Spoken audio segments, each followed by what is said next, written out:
Welcome back to Casual Obsession, the No, Mike we're Flanagan not at that podcast where we part. talk about Mike Flanagan.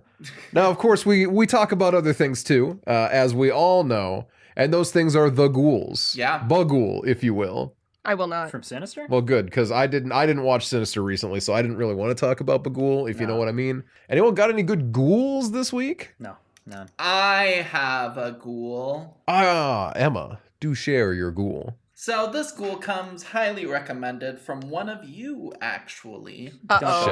Shit. Who could it be? Who could it be? Everybody's looking around, sweating anxiously, as I'm about to reveal what I watched. I watched Huesera the Bone Woman. Oh, fuck yeah. And Jeff is so excited. Yeah, what'd you think? For one, I feel like I need to watch it again, because I was watching it while doing other things as well. Ooh, yeah, it's one you gotta pay attention to. Yeah, paying attention is great. There are a lot of really great moments of discomfort that just really made me be like, ugh! And I had a lot of fun with it.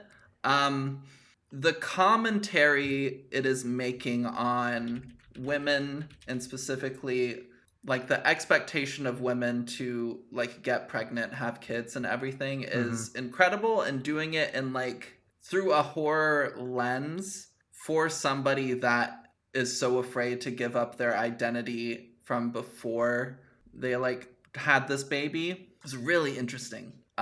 The way that it portrays everything and the conversations it's creating, and just the fact that it's like a foreign language film is just really great, and I really, really enjoyed it. I would definitely recommend people check it out. Hell yeah. That is also a Twitter Brandon favorite of 2023. Really? Oh, yeah? Mhm. Oh, man, Oh, Twitter 10-star Brandon has a ringer. good opinion again. All right. Mhm. Stopped clock and all that. Yeah. We love it. Now, Way I to said, go, anyone have Twitter any? Brandon. Does anyone have any good ghouls to gab? And Jeff said no, but I literally haven't an watched intelligent anything other fellow, than the am podcast reading thing between this the week. lines. Damn, never mind. I have a ghoul. Let's Ooh, hear let's it, Nina. go. So Noah and I watched the Pope's... Wait. Lead into it just like Emma. Very highly recommended from this podcast itself. Who could it be? Noah It's and I Jeff watched again. The Pope's Exorcist. Oh my god. Which also comes highly recommended let me for say- me. I'm winning this week. It feels like a Conjuring universe ripoff in a lot of ways. yes, It feels yeah. like it could slot into that universe very easily. It's fine. It hits the beats exactly as it should. I have one thing that I will say about it. There is a hot priest and he gets drenched in blood. Russell Crowe, we That know, is yeah. very true. Russell Crowe is also there. He does not get drenched in blood. There's a scene, and I'm like, this man looks better when he's like slightly damp, and then he immediately gets shoved into like a pool of holy water, and then gets exploded blood all over him. And I was like, yeah. Somebody Literally, drench this the man was please. outside in the rain and was already wet, and Nina's like, "Oh, finally, he's damp," and I'm like, "The fuck are you talking about?" That's He No. just, when his hair was like coiffed and shit, he was fine. But the moment it was like stringy and in his face and shit, I'm like, yes. Now, Nina says this was fine. I just want to say I haven't seen a lot of Russell Crowe in maybe ever. This is the funniest thing I've ever seen him do. Right? Just the priest who's just like, a latte at this time of day, please. A double espresso, please. Too much fat. Are you guys kidding Too me? much sugar, yeah. Too much sugar. So funny. Very, very just funny. the way he I goes knew- around, he's like, oh, I love jokes because the devil hates jokes. So you should learn some jokes because you're too dry. Very funny. Very funny. I This is just liked it. convincing me I need to watch this movie. Yeah, You right? should. Oh, I you think you gotta. would have a good time It's with stupid it. as shit, and Genuinely. it's so fun. They used the Dragon Age Inquisition symbol for the Spanish Inquisition. Yeah. Well, he's like, it's the symbol of the Inquisition. That is the sword and eyeball logo from Dragon Age Inquisition. Oh my my gosh, God. that is so It's- funny. They do this Wait, multiple hilarious. times. What's the Spanish Inquisition logo? I'm looking It's it like up. Hold two up, hold up, logs hold up. bound together as a cross. It's way less interesting and It's- design wise like way less striking. Yeah, it's one of those things that you can tell some people who just wanted to murder people came up with. Oh, yeah. Yeah. Yeah, absolutely. This is a very not fun kind of logo. Russell Crowe I haven't seen too many Russell Crowe movies. And I feel like he was definitely getting typecasted for a long time on like Because the of Gladiator. Gladiator-esque like hero Yeah. role. But another fun movie that he did with Ryan Gosling was The Nice Guys. I heard good things about The Nice Yeah. Guys. I It's a heard fun thun time. things about it. It's been a long time since I've watched it, Oh, so sure. maybe like it came out in the mid 20 teens, late 20 teens ish era. So maybe there's something in there that didn't quite age well. I'm not entirely sure, but I remember having a lot of fun with it. Nice. I forgot he played Zeus in Thor recently. He seems to He be did like do easing. that. He seems since like Les Mis to have been easing into the like older man Yeah. kind of roles, which is Yeah. good because he does a really good job of it. Yeah. And in this one, it seems like he's just hamming it up. It was really He's having fun in this one. it was really, really distracting to go from binging Better Call Saul and having Mike Ehrmantraut to House Usher and having Arthur Pym, and then going into The Pope's Exorcist and having a completely different flavor of old man. He's just a Yeah. silly boy. I thought Russell Crowe was in that Road Rage movie, and I can't Road Rage find it. movie. I don't know what it's called, I so don't I know what can't you're even look it talking up. But I about. did remember he's in Noah as Noah. Yeah. And friend Oh, of the yeah. podcast, Jackson, has wanted to watch that movie for a while now. He probably watched it without He's me. talked about it a good bit. Because, you know, we, growing up in the church, both Yeah. avoided the movie because we were told it was deeply heretical. Everyone we knew hated I heard it yeah. was deeply bad. I also heard it was deeply bad. But yeah, Yeah. so, you know, maybe more Russell Crowe is in my future. I'm a big fan of his character in The Quick and the Dead, which is a Sam Raimi Western. Mm-hmm. Okay. Okay.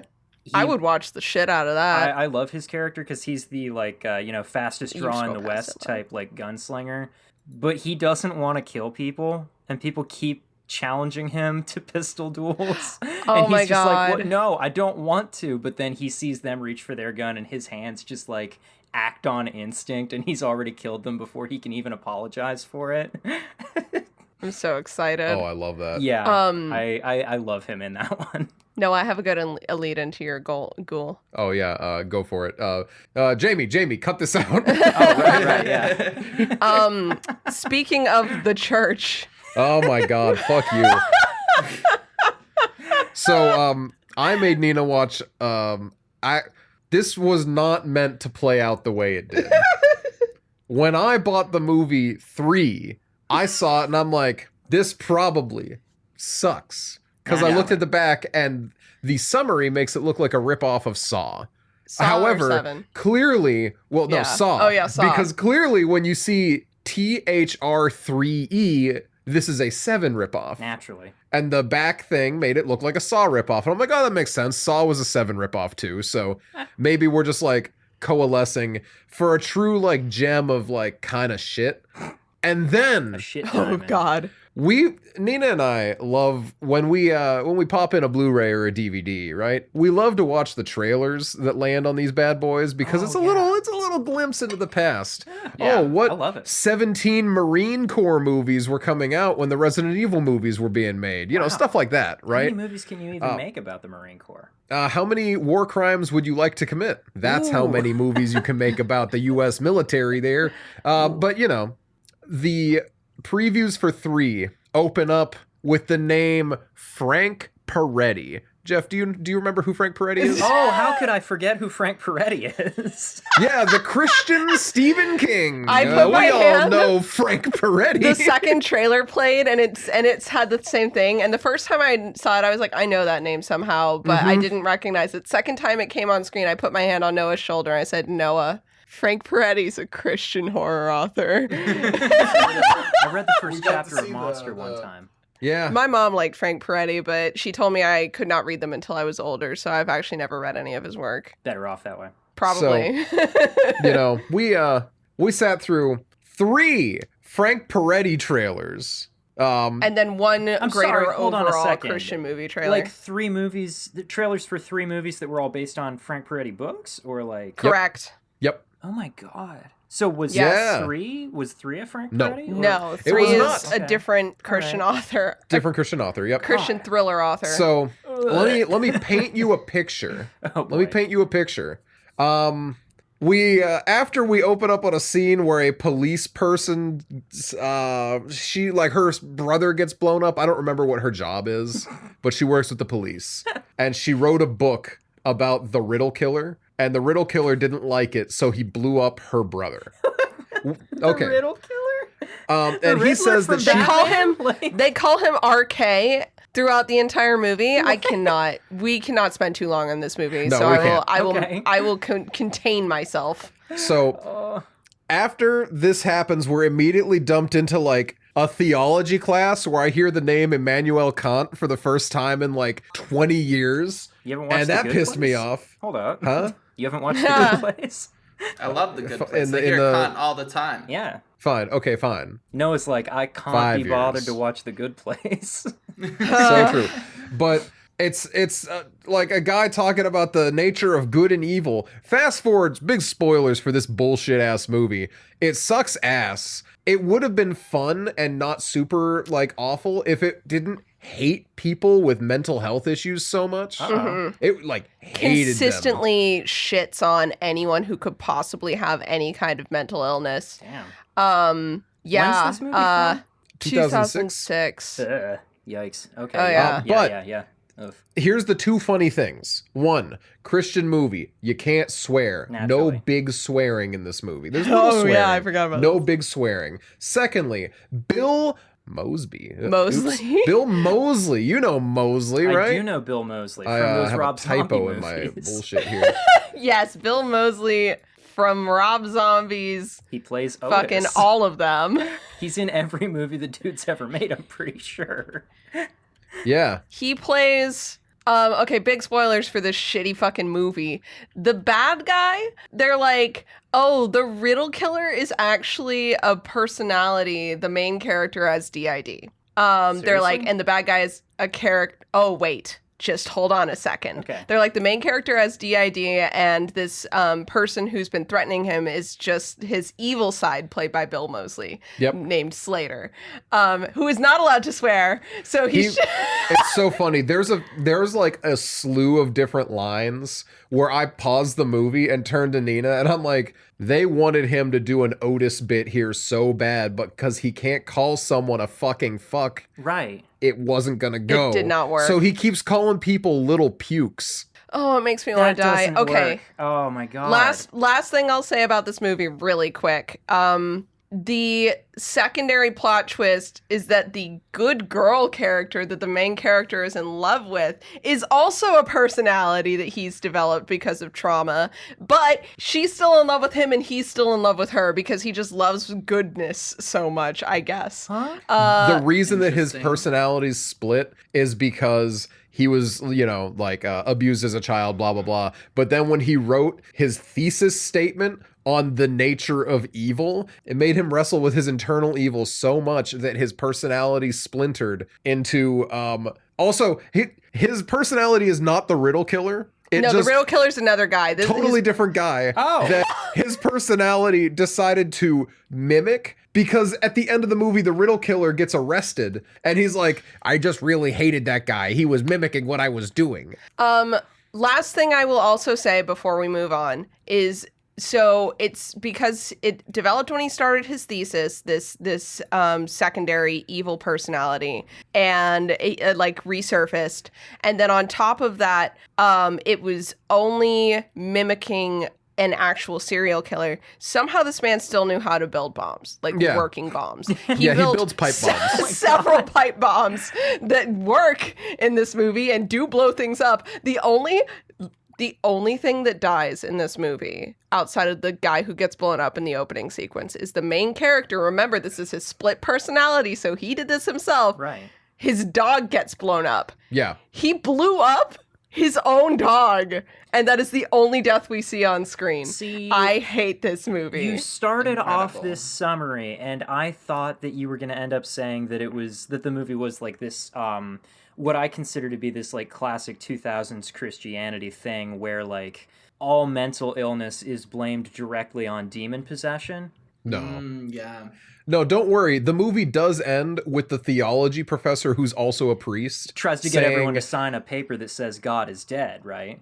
No, he's a good guy because he says that Kevin, our main character, will never get past his split personality issues until he learns to talk to God about it.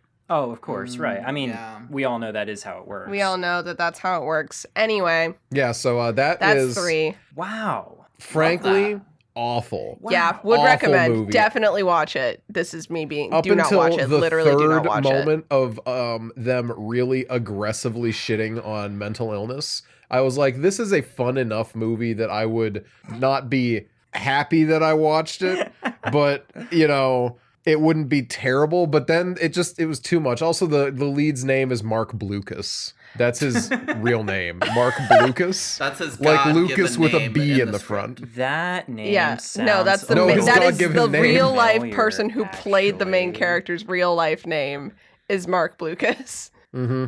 Oh my God, Mark blew me a kiss. Oh my god. I Oh my God, so true. think- Oh my I'm God. really worried that I know who this guy is. You might. I don't know any of his other movies. He's in a lot of like shitty Hallmark Christmas movies. Yeah, I was about to say He he's been in looks like like a 9 shitty different Hallmark Christmas Christmas guy. movies.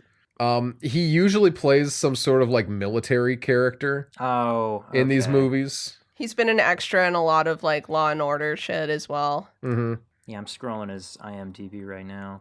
Anyway, Nothing I recognize so Yeah. far, but all right.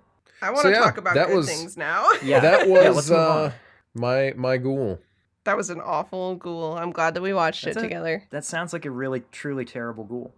Oh, he was on What an a episode great of House ghoul. MD. That would be it. Did Who you all did he see, play? Some guy named John Kelly Okay. in one episode. Do we see what? Did you all see the TikTok going around where it's a Hallmark movie that came out this year where the main guy is like, I was coming to ask if you two are going to the Christmas tree decorating contest finalist gala, like extreme or whatever tonight. Yeah, the Christmas tree decorating contest and cookie exchange, and also donations are going Yes. to this. Like it's like literally so long. everything you could see, you could put. Man's Chris Maxing. Leave him alone. It's so good. Me when I'm Chris Maxing.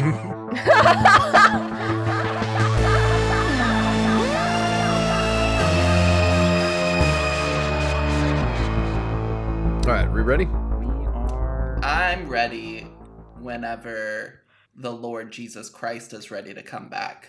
But until then, Hail we Satan. gotta wait. Oh, Hail wait. Satan. Okay, yeah, I was taking the wrong thing there. I mean, Welcome back to Casual Obsession, the horror movie podcast where we talk about horror movies. and shows. I am your host, Noah Usher. With me today is... Oh, Nina. Usher. Thank you. And... Jeff Usher? And I'm And- Emma Lafourcade. Oh, there we Yeah! I was really hoping you would do that.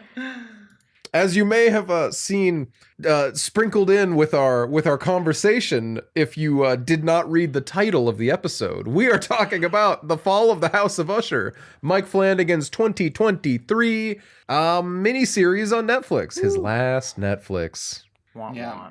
Thank God. For him, I mean. I'm Yeah. glad that he's out of there. Yeah, right. We can finally get DVD copies of any works he makes now. Yeah. If they don't do a physical release of Midnight Mass, I'm rioting, though. I got bad news. Get ready to riot. Let's start Oh, I'm ready. rioting. Let's do it. I have many other reasons to riot against Netflix, too. Honestly. So, let's do uh, it. Always. Fall of the House of Usher. The gist of this movie The is- movie? show, the biggest movie you've ever seen, the 8-hour-long movie, as we all know. The Thank house you, sure thank does you. fall. The house The sure house does fall, but Does fall. spoilers, Spoiler alert. y'all. We're not into the The spoiler house section yet. falls. Well, This we is know a right at the beginning that the house falls. Yeah. So, Why else would because they the call house it was that? divided yeah. and it can't stand. Anyway, we open up in a funeral. Roderick Usher's kids are all dead.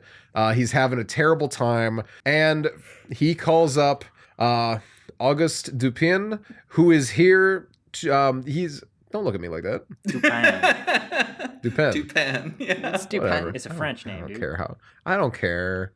August Dupin. Doesn't You matter. tried to put a French swing on it and you just failed. So obviously, Well, you know do what? It's care a because little some bit. people go Dupin, Yeah, and just say I Dupin. forgot. Anyway, the prosecuting, I was going to say plagiarizing, and that's not the right word. The prosecuting attorney in his federal court case, where, you know, he's being sued for his legally distinct from heroin drug that he's been selling to the American public since the 80s. He sits him down in his old house and he starts to tell him about what the last week has been like for his family, which has included every one of his children dying. And also, we get to see a secondary timeline of him and Augie, if we could, back in the day, conspiring to take down Fortunato together. And then how that didn't quite work out for poor Auguste Dupin.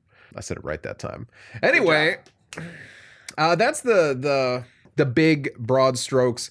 Cannot stress enough, we will not be covering the details of this stuff well. If you think that this sounds like a fun show, we'll tell you before we get into the spoiler point. But please, for the love of God, watch the show. This is not a none of our stuff is a good substitute for watching. No, But this one especially gonna be is even not a good worse. substitute. This is a discussion episode first and foremost. But if you like American Horror Story, if you like the works of Edgar Allan Poe, if you like anything Flanagan's done before, you will absolutely love this, and I could not recommend it more. Mm-hmm. If you like Mark Hamill, Yeah. Ooh. If you like any of Mike Flanagan's usual returning cast, I'm pretty sure literally all of them are in here. yeah. Mm-hmm. All right, so I'm gonna hit us all with our critical numbers here real quick. Oh, A lot of We're critical up numbers. on all of our ratings from last episode. IMDb is a 7.9. Rotten Tomatoes is a 90%. Critical Metacritic is a 7.3.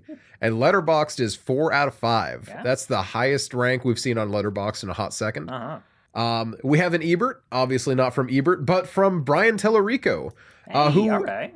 I cannot for the life of me remember what other movies. I think it was Halloween Ends. It was definitely Halloween Ends. But I think there was something else other than that, because I feel like there's for His some name reason has popped up more than once, for Yeah, sure. this guy's name has popped up a lot of times. Yeah. Yeah, I've definitely but- read a number of things that he's written. Mm-hmm. And you know, he's, spoiler alert, pretty happy with this one. What? 3.5 star or three Ooh. 3.5 3 stars out of 4. Sorry, I'm looking at 3/4, and in my mind is like that's 3.5. No, it's not. That's 3/4 at best. 3 out of 4.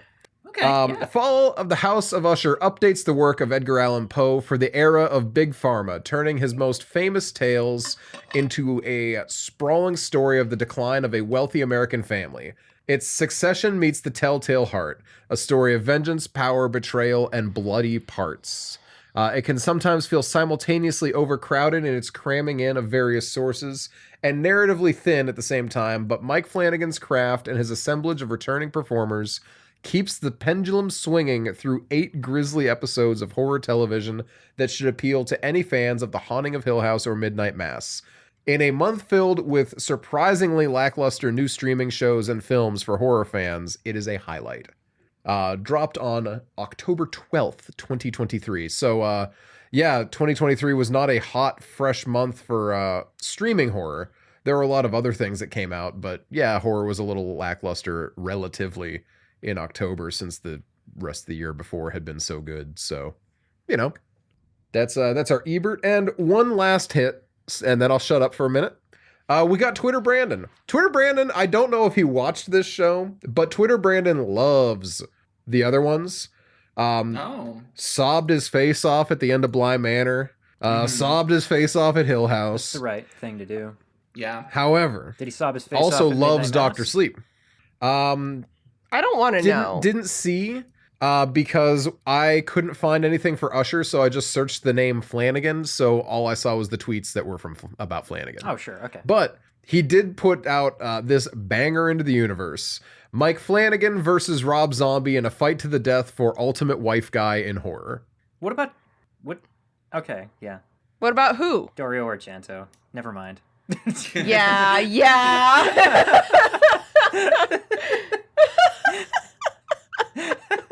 Oh my god. You can't defend that one. No, I can't. He borders on Alright, being now- a wife bad guy, if anything. The line is so thin. Now but we're- Rob and Mike are nowhere near it. Now we're hitting No. up our personal ratings, but I'm using host privilege, and I am sitting here crossing my arms smugly, waiting for everyone else to say their numbers. 10. 9. I like it a lot, but not as much as Midnight Mass. Not as good as Midnight Mass doesn't make it not a 10 by my measure, because Midnight Mass there's is an like impossibly I have a couple things. I have 2 things that make this not a 10. Sure. That we'll get into after We the will. break. Da-da-da. Neither are spoilers. I could just say them.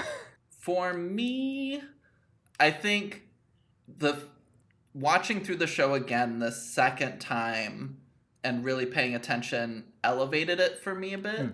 I enjoyed it more this watch through. Catch all the But- foreshadowing. Lots of foreshadowing. There's just a lot of really cool like meta narrative stuff that I was paying attention to more this time around. Yeah. But I love like in the other shows like the emotional kind of gut punches and stuff like that. And this show doesn't have like those as much. Yeah. And it's not necessarily trying to, except for in maybe like one case. It's doing a very different thing But- from his previous shows. Mhm. Yeah. Mhm. And so I wasn't able to emotionally connect with this one as much as I was the others. And so just on like a personal note, I think I'm going to give it like a 8.8 Oh, okay. because 9 feels too high for me and 8.5 feels too low. That's I so respect valid. that. I'm clocking in at a 9 on this one. I liked it way more the second time, which I gave it a 9 the first time as well. But I think everything clicked a lot harder for me. All the Egypt imagery that didn't make a lot of sense to me until the end the first time, where it kind of all tied together.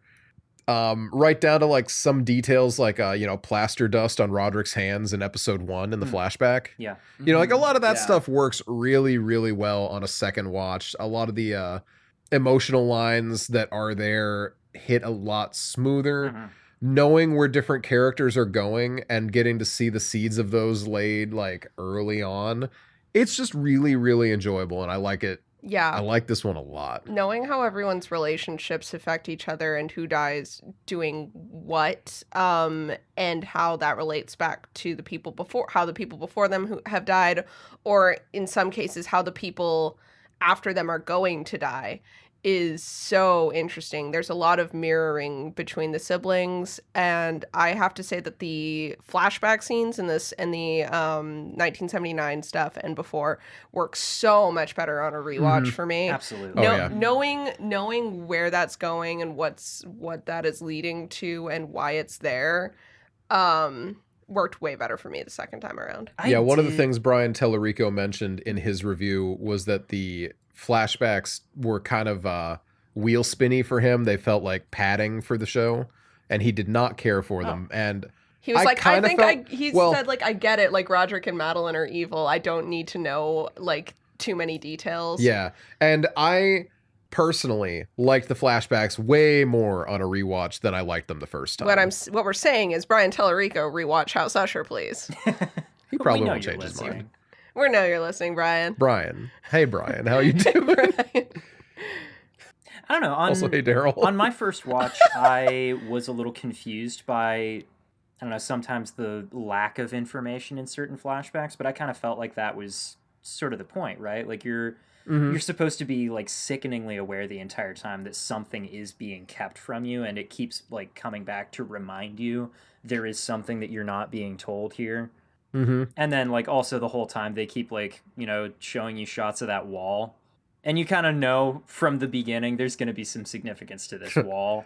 I look at that and I'm like, there's a cask in there. Yeah, like you It's you one of put my it together finest long wines. before it ever is actually suggested that there's a dude there, right? But like I Mm-hmm. don't know, I kind of felt like that worked pretty good on the first watch personally, but I don't know, that's me. I definitely think it worked better on the second one. Like, it didn't not work, but on the second watch through, it was like, specifically the relationship between August and Roderick in the framing device works a lot better if you already know exactly what they went through Yeah. when they were younger. Sure. Because it is written really well to be faithful to their relationship that we haven't seen the whole time. Yeah. And It I does love really how good. Flanagan does that because he's always done that. Everyone's relationships are what they are, and when you find out more about them, it only makes things make sense retroactively. There's no like stating things to the camera for the audience's benefit when it comes to why is their relationship this way. There's no, do you remember when our mother this, that, the other thing? It's like, no, they know what happened to their mother. The only time that we find out this information is when a character does, or when we see a flashback. Yeah. Mhm. Love it. Love that. Yeah, my one big complaint is I really don't like it when characters in media are credited with the work of a real life person. I don't like how Roderick kept quoting Poe as though he had written it. Or characters kept quoting Poe as if it was their original thoughts. I know that that's just kind of part of the show. It feels like Poe doesn't exist in this universe almost. I imagine The same way that vampires don't exist in Midnight Yeah, Mass. well, I mean, I imagine you'd feel the same way about Bly Manor just after being more familiar with what's his Henry James? Is that who? Do characters, Or though, like, stuff again, like, outright... like in Haunting of Hill House does the same thing with Shirley Jackson as well. Yeah, with Roderick, it's distracting because nobody talks the way that Poe talks. Nobody is just spouting Poe's poetry just to out loud. True. And whenever he does it, it brings the scenes to halts a lot of the time in a way that's frustrating. And Poe is so well known, Right, yeah. that it's like, no one's gonna believe that Roderick fucking Usher came up with that, is my thing. Mhm. You know, when Madeline quotes something about death at some point in the boardroom that is a Poe quote, I'm like, that still does not fit with her usual like dialogue structure, so it's still very obviously a quote, but it feels like A, like she's kind of quoting something, and B, like she is posing this big philosophical question to the boys in the room, so it doesn't feel as out of place. But and Poe's not a great person, we're not gonna get into that, but when Roderick Usher uses Annabelle Lee to shut his wife down when she's asking questions, I'm just like, okay, that's fine. It made me cringe a little bit. It just continued to make me cringe. I'm sure that I might feel the same way if I read like the Bly Manor stuff or Hill House, but it Perhaps definitely not, though. hit for me. It's certainly not this done one. in those the same way that it is done in this. Because I don't know. Yeah. Because the works of Edgar Allan Poe don't exist in this universe, Yeah. but also Roderick Usher didn't publish a book of poems that is like this. He's just quoting them at Augie. Yeah, and to they his face the whole Mike time. kind of tries to like I don't know, maybe lampshade it a little bit by having Verna have that line about how in the other life he would have been a poet with no money. Yeah. Mhm. And having Augie be like, can you shut the fuck up whenever he starts it comes across saying like the he's just poetry. making a point about how incredibly like, you know, self-centered Roderick is, right? That he thinks the world can just stop for him to recite a poem if he wants to. Yeah, I think the But- frustration for me is just that Roderick isn't a poet. He's a terrible, horrible person, and the works of Poe are obviously good enough that you based a whole TV show off them. So why are you giving credit for these things to this character? He was supposed to be a poet.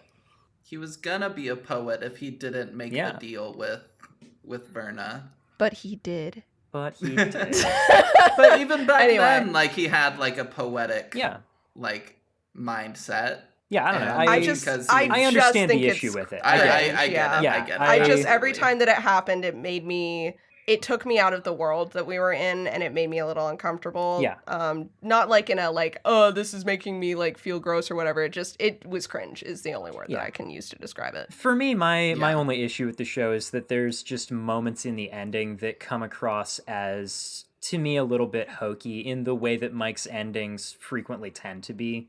Yeah. So if We I were love to... a Stephen King fan. Sad Yeah. face. Midnight Mass, he doesn't do this at all. But Yes. Yeah. in this one, in Hill House, in Bly Manor. It's just, he gets a little hokey at the end. He's just, Yeah, sometimes It's it a lot. really Talk about lands. those, He can do it. like Yeah. after the spoiler break. Yes. Exactly. Yeah.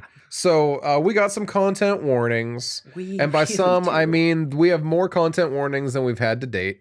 But also this is an 8-hour program. There's a lot. There's a lot of it. once I feel like last time we had a big list, we had to remind people that sometimes the concentration of it isn't as high as it might be implied by the number of content warnings. Yeah.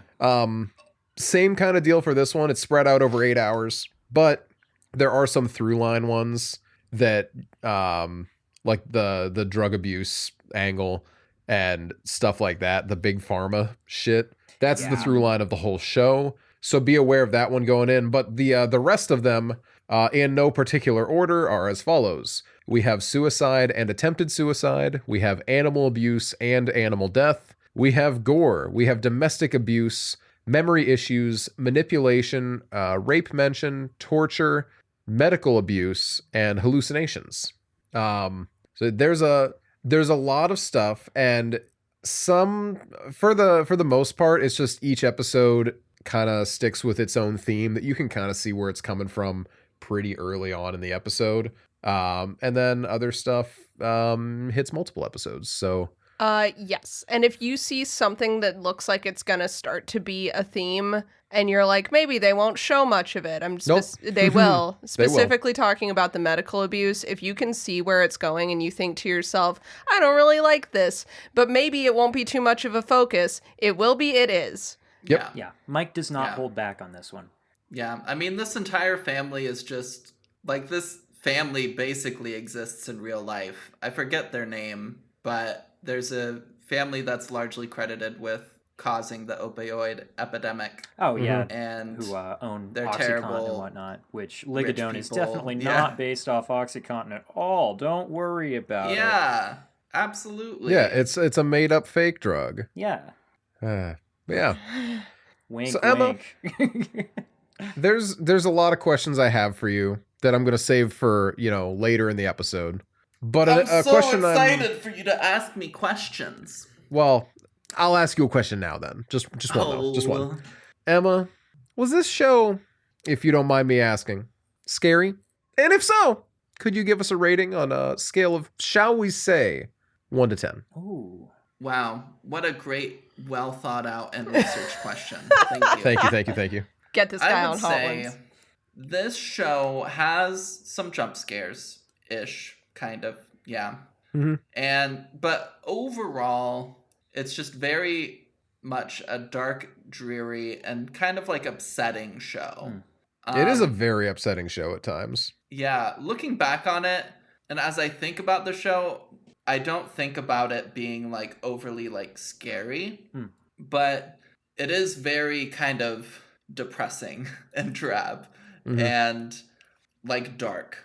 And as you revisit and think about the various things that have happened in the show, it's pretty intense. So like for like a scary, I would give it maybe a 2 or a 3, but in just like a kind of dark and kind of upsetting and like that sort of nature rating, which I feel like is potentially closely tied to a scary rating, but like slightly different for this show, I would give it like a 5. It's a feel-bad watch at times. It's a feel bad watch. For sure. Yeah. Yeah. It is. And that's no, I'm sorry. I'm thinking about It is. I'm thinking about what Noah was just saying about the ending, and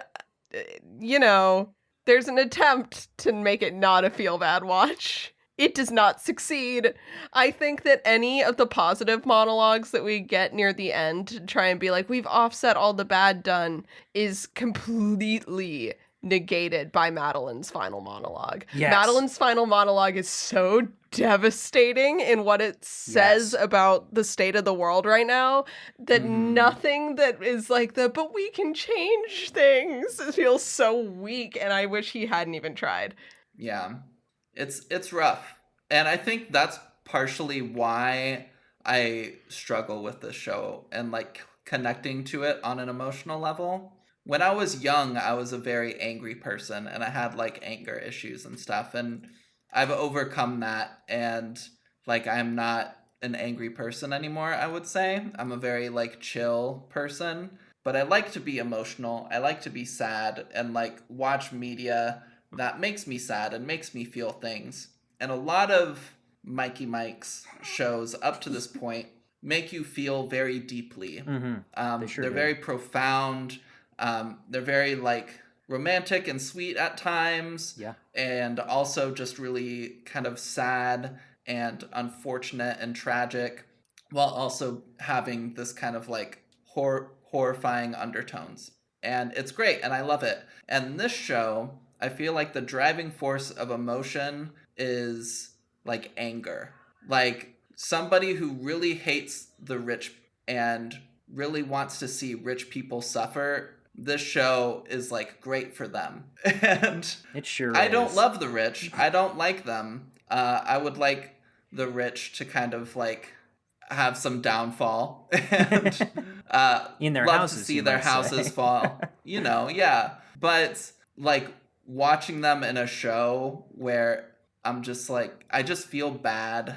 I just feel bad watching, I find it fun. Yeah. But that's me. I think there's a balance there. I think that it's well done, and we can get into this given what Oh, the sure. show is saying about generational abuse and individual choice. That like makes it a balance of being like, man, but this will never happen to like real people. And also like, oh, but am I allowed to feel sympathy for these characters? And the show definitively says yes. While also not pulling punches on how terrible they are. A lot of it is just feeling like they're pathetic, which I like that. I like how they're portrayed as we still have sympathy for them, but because they're like pathetic. Yeah. So I'm excited to get to talk about it. So let's get into the specifics. Quick episode by episode summary real fast, and then we'll just start talking. So episode 1, A Midnight Dreary. We open up, as I mentioned before, at a funeral. Roderick Usher has lost all 6 of his children, which, to hit the names real quick, we got Frederick and Tamerlane, his 2 prime children, I guess I would say. And then... The 2 he had before he made the deal. Yeah, his 2 pre-deal with the Verna children. Only 2 within And then we wedlock as have well, which is a 4 big bastards: Victorine, Napoleon, Leo, Camille, Prospero, also known as Perry. So yeah, that's our 4 kids: Freddie, Tammy, Vic, Leo, Camille, and Perry. And in the span of 2 weeks, they are all dead. And the kickoff event of this was in the courtroom when August pointed at the Usher family saying, I have an inside source that is going to tear this whole shit down. We later find out he was lying. Womp womp. Because he knew he couldn't get the Ushers if he played ball straight on, so he stooped down to their level, and unfortunately, the derision that this caused in the family tipped those dominoes right over. We later find out it would have happened anyway. This is not August's fault. He might have kicked off the specific events, but the deaths, as I will later reveal, were not him. Well, I guess actually I'll reveal right now. Come to think of it, I don't know why I'm saying later. Yeah. We have, as before mentioned, 2 timelines. The flashback timeline. Episode 1 opens up at the end of it, pretty much at the end of both stories. The final episode of the show kind of caps off the very endings. But, Roderick and his sister Madeline walk into a bar dressed as, what is it? Gatsby and who? Daisy. Gatsby and Daisy. They're laying low at the end of their evening on New Year's 1980 because they need to make sure that they're seen. And they end up at just this little corner bar where Verna is there. Verna is our devil deal maker of the show. She's not the devil. She's not stealing their souls because she's like, they don't exist. Ha ha ha, you silly fools. But she is here to make deals with rich and powerful or to-be rich and powerful people because she likes to see what happens. And her deal that she cuts them, when Roderick was gonna die at a natural point in his life anyway, the whole bloodline goes away. So you'll live your whole life, you'll have a great time, and when it's time for you to die, you take it all with you. Night ends for them, and they are convinced that it was maybe just a weird dream. Maybe they were drunk, maybe they were high, who knows? But that was a long time ago, and they haven't really thought about that. Now, unfortunately for Roderick, his kids are not really all on the same page. And nothing could be more emblematic of that than the Mask of the Red Death, which is Perry's episode. Episode 2. Every one of the Roderick, every one of the Rodericks, all the Usher children are given the opportunity to have their nest egg investment. They come, they pitch an idea to Roderick and Madeline, and they will give them money to kick off their own company and start their own thing. You know, that's like their whole thing, because Roderick wants to make sure that because he was abandoned as a bastard child growing up, he didn't want that to happen to his kids. He wanted them brought into the family business and to kick off properly. And Perry's best idea is it's so bad. An orgy. And his presentation is terrible as well. Yeah, he's just like, Glenlivet has opened up their vaults to us, and also you can get blowjobs in the corner. Well, I mean, he talks about how like incredibly exclusive the club is going to be, and it sounds like they couldn't possibly have enough people to actually support it financially. Mm-hmm. It's one of those things where, is it a cool idea? Maybe. But is it an idea he's thought through? Not at all. He's just up his ass about it. Roderick and Madeline both 100% see this coming. Now, for Perry's episode, he doesn't take this well. He's actually very unhappy that he got shut down. So he's going to prove to everyone that he's actually that and then some by setting up a special orgy. His whole thing was just going to be huge entry fee, huge membership fee. And the idea is that overnight, he's going to make, what is it, like $20 million?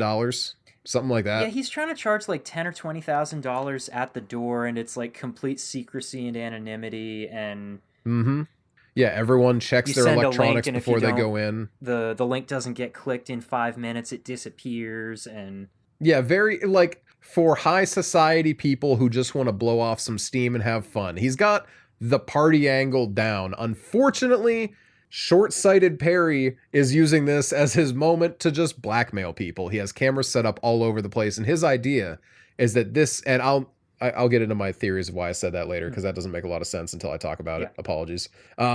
He has cameras set up all over the place, and he wants to use that to blackmail people. That's where the real money from his idea is coming from. The bad news, though, is he decides to show up to his first ever meeting at Fortunato, and the meeting is about condemned medical factories. And testing facilities, because he's not paying attention to anything, he sees this building that he thinks is going to be great for his rave orgy, and that's it. So he ends up going there, tapping into the closed water lines, big tanks of not water up on the roof that's full of acid, and he kills everyone at his party. With the exception of his sister-in-law, who he invited. Because he's a piece of shit. 2 seconds. What is her name? It starts with an M, and I feel like an idiot. Maury. Thank you. I'm like, not Morel. That's the mushroom. I'm very confused. Maury is short for something that I do not remember what it is. They just call her Maury for most of the show. Maury is Frederick's wife. Just for some context, oldest son's wife, Maury, showed up to youngest son Perry's orgy, and this was not taken well, if you can believe it. Well, I suppose it also be. Let's see, Madeline, a subline in this is that she's trying to kick off the development of AI. She's so sure that if she just gets her all of her algorithms in a line, that she can really just crack consciousness. And that's, you know, the idea that you can live forever if you can just have an AI modeled after you is her thing. So keep that one tucked away in the old dome piece. Now, episode 3, Murder in the Rue Morgue. Arthur Pym, Mark Hamill's character, is the lawyer for the Usher family. He has a lot of power, and some of the power that he has is being allowed to go onto this crime scene at the medical facility / orgy before the cops are allowed to go in there. I forgot to mention Verna. Verna showed up toward the end of the party. And in true Mask of Red Death fashion, told all of the wait staff to leave so that they would not get killed when the acid sprinklers went off. Also gave Maury a chance to leave, but she did not take it. Also gave Perry a chance to call off the party. And he's like, haha, you're so hot and you're crazy. I'll come see you later. This is crazy. Murder in the Rue Morgue. Arthur Pym enters the building, finds Maury alive, and finds Verna's mask on Perry's body. Confiscates the mask, gets Maury to the hospital. Boom. Saving the family. Camille is the child who is given the job to spin information. She's the brains on the PR campaign of the Usher family. So Perry's not even like dead for very long before she's already coming up with all kinds of ideas of how they can try and spin some public sympathy out of his death. However, she also has a big issue with her sister Victorine, because Victorine is working on a heart mesh. It's a smart mesh. You put it around your heart. It's like a pacemaker, but like way, way cooler, because it will learn how your heart works and, keep your heart pumping so you never have to worry about it, is the basic idea of it. However, she's also doing chimp experimentation. And Camille knows that if she's reporting a bunch of this stuff, there has to be something going on under the table, because there's no way Victorine is keeping everything above board. And she's not. A lot of chimps are dying. And there's no evidence of what happens to him. She'll shave a fresh chimp's chest and cut an incision and sew it back together and pretend that this is a chimp with the heart mesh and that everything is cool and works. Unfortunately, though, we get our second appearance of Verna. Unfortunately for Camille, not for us. Second and third appearance, because she shows up to tempt Victorine with a human trial, which she is not ready to do yet. And then she also shows up as a security guard telling Camille, hey, maybe don't go in the monkey room. How about? Maybe you should go home, actually. But Camille doesn't listen and ends up getting mauled by a chimp. Yeah. Let's see. Leo was in this episode too. I forgot this is the kickoff to Black Cat. Yeah. Leo is the pretty boy of the Usher family and Camille's favorite guy to put in front of conversations, because his whole thing is he split off from the family business immediately with his grant and started a media empire as a video game guy. He produces games. He has people write about games. That's like his whole thing. He also does a lot of drugs. Like a lot. Yeah, like a lot of drugs. Let's see. It's really hard to just sum up real quick. Sorry. He believes he kills his partner Julius's cat in a drug stupor because he's blacking out the night before his big presentation that Camille has set up, because his brother just died and he's not having a good time. Yeah, they all have various parts of the press mess that they all have to deal with. Episode 4, The Black Cat. Leo is trying desperately to find an identical cat to replace the cat that he killed, or believes he killed, because it is later revealed he did not kill the cat. That while there is some really violent, messy gore shit with fake cat, real Pluto is not dead. So, smiley face. No need to worry about that, but do worry about the animal harm, because it's still It's not still fun shown. to watch. And But a the lot cat of did not other die. dead animals in this episode as well. Yep. The cat kills those ones, though. And also attacks Leo, because this was Leo's chance to do the right thing and admit to Jules that he's like, hey, I'm sorry, man. I don't know what happened to your cat. Here's a new cat. Or, I think when I was high, I killed your cat. I'm really sorry. I'll stop doing drugs. Something like that. But he doesn't do that, unfortunately, and just keeps spiraling, especially after finding out Camille died. He's having a very, very bad time. Let's see. Oh, Morella is her name. That's why I was thinking Morels. Oh, yes. Maury. So, Pym found the burner phone that Perry gave to Maury and is trying to get Frederick to open it, because he needs to find out what's on that phone. It's the only phone that one of the kids has that he doesn't have the code to. And he needs to get all this stuff figured out before it's too late, just in case. Verna ends up coming up to Leo's apartment. She's the one that sold him replacement Pluto. because he's like, hey, you got to get rid of this cat because I hate this cat so much because it hates me. And after a evening of continuing to spiral out of control, he ends up accidentally falling off his balcony to his death. Episode 5, Telltale Heart. Surviving Usher children. I'm just going to start reading from the wiki more directly because I think this is just going to be faster if I just read these. Okay. The surviving Usher children devolve into jealousy over their father's favoritism. They have a whole talk at a bar about it because they're just not down with this. But the two like official born Usher children are still alive, and there is a big wedge being driven between them and Vic, who is the last of the bastards standing. During this time, Frederick has discharged Maury from the hospital, which is way too early since all of her skin was burned off by the acid rain, and has her in the house. He is having a very bad time, assuming that, you know, this was a long-running affair that she was having, and he's just having a really hard time coping right now. Let's see. Tammy and her husband Bill, aka Built the Fitness Guru. He's a whole YouTube sensation. He's just a YouTube fitness and wellness guy. And the face of her product she's going to be pitching, Goldbug, which is the Goop knockoff Nina mentioned earlier. They break up because Tammy is spiraling also really hard. She hasn't slept in like a week, and she's starting to like really check in and out of active consciousness through the day while she's working on things. Roderick and Victorine have been meeting up multiple times over the show so far because he is convinced that if he has the heart mesh working in his heart, then he's not going to die. Because in his mind, as long as his heart is fixed, because he has, what is that, Catacil? Catacil. Yeah, Catacil. Which is what? It's a specific kind of dementia that's caused by a specific kind of irregular heartbeat. Hey, so just on the off chance that any of you consider me to be an accurate source of information for some reason, that's completely wrong. I don't know why I thought it was caused by an irregular heartbeat, but it is actually... Catacil is actually the most common form of hereditary stroke disorder.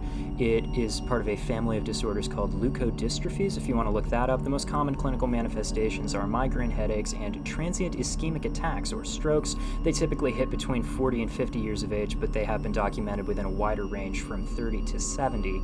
It is caused not by irregular heartbeats, but rather by hypertrophy of smooth muscle tissue in blood vessels.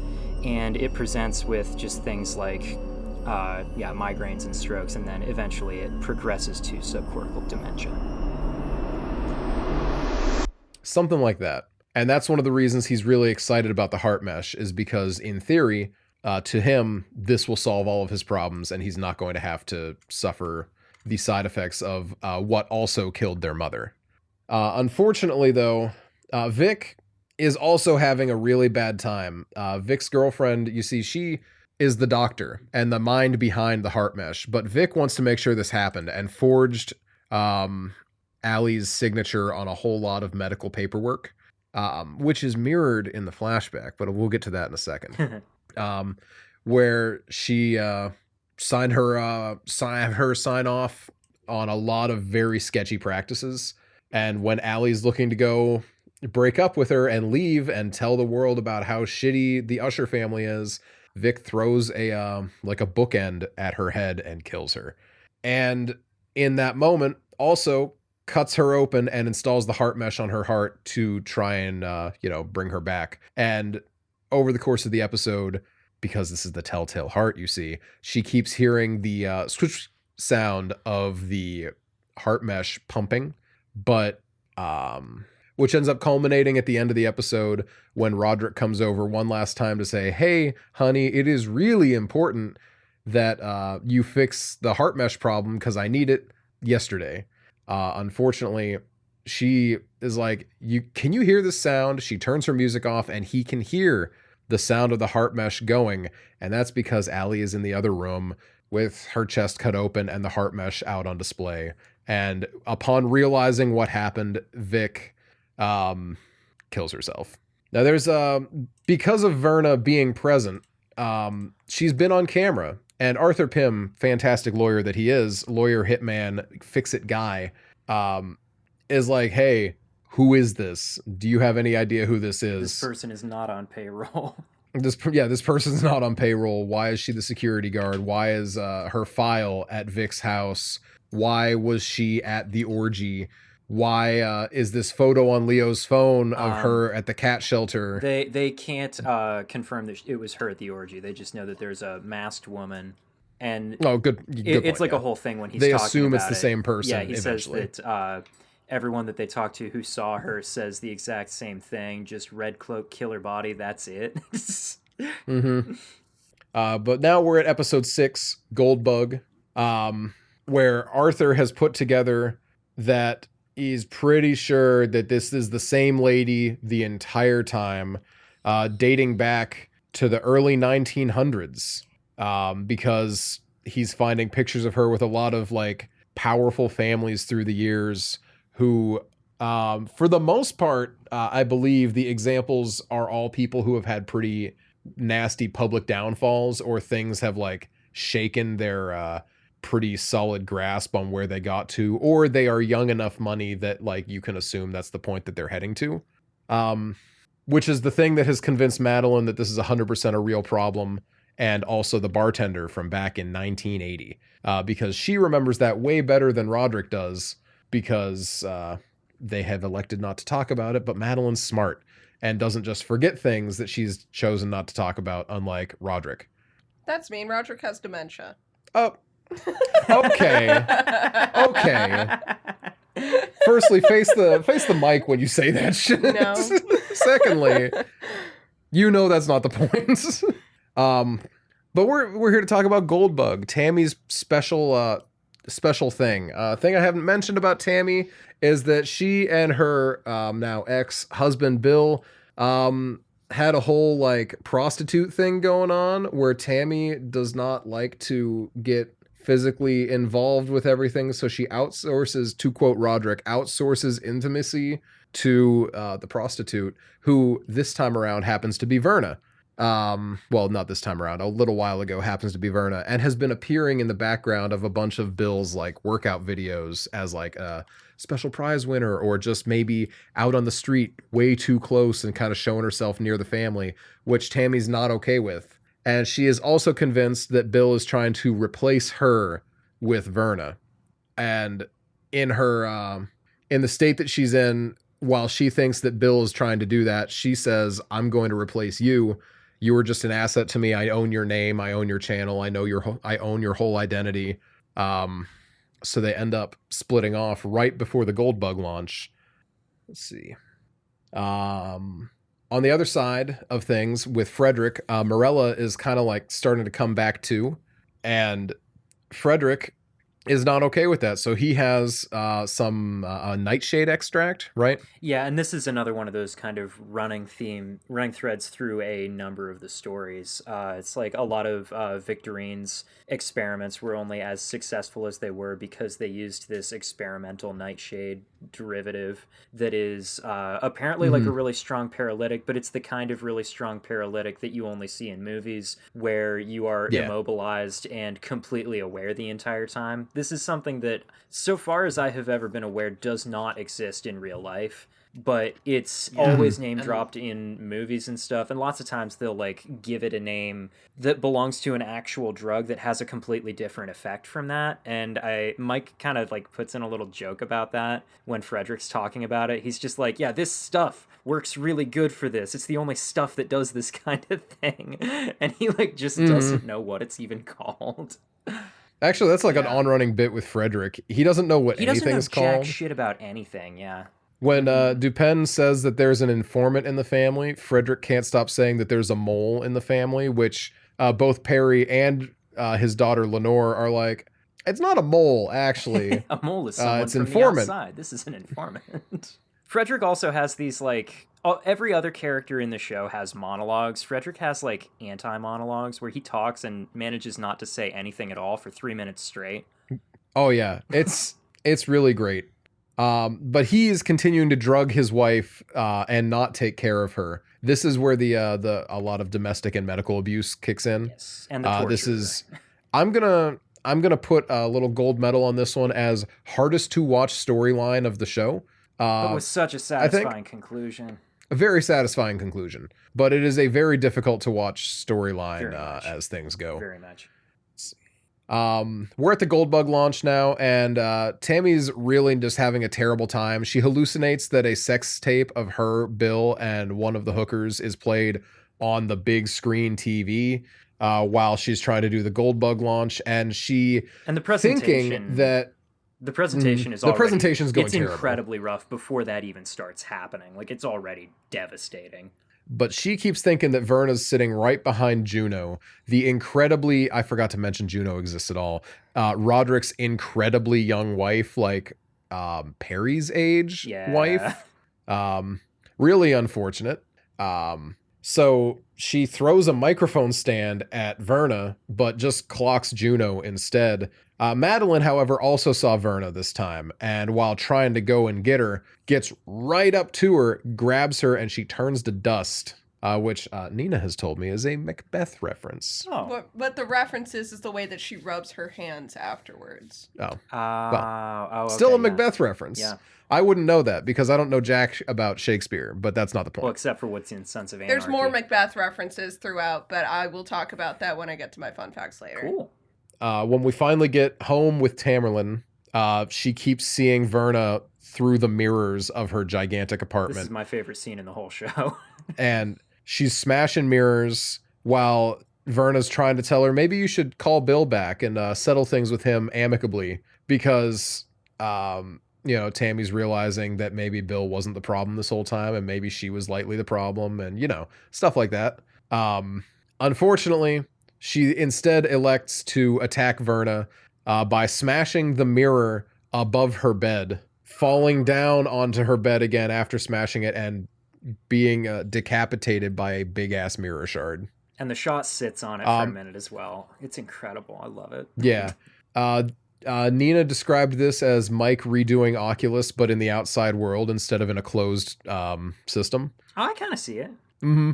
See, episode 7, Pit and the Pendulum.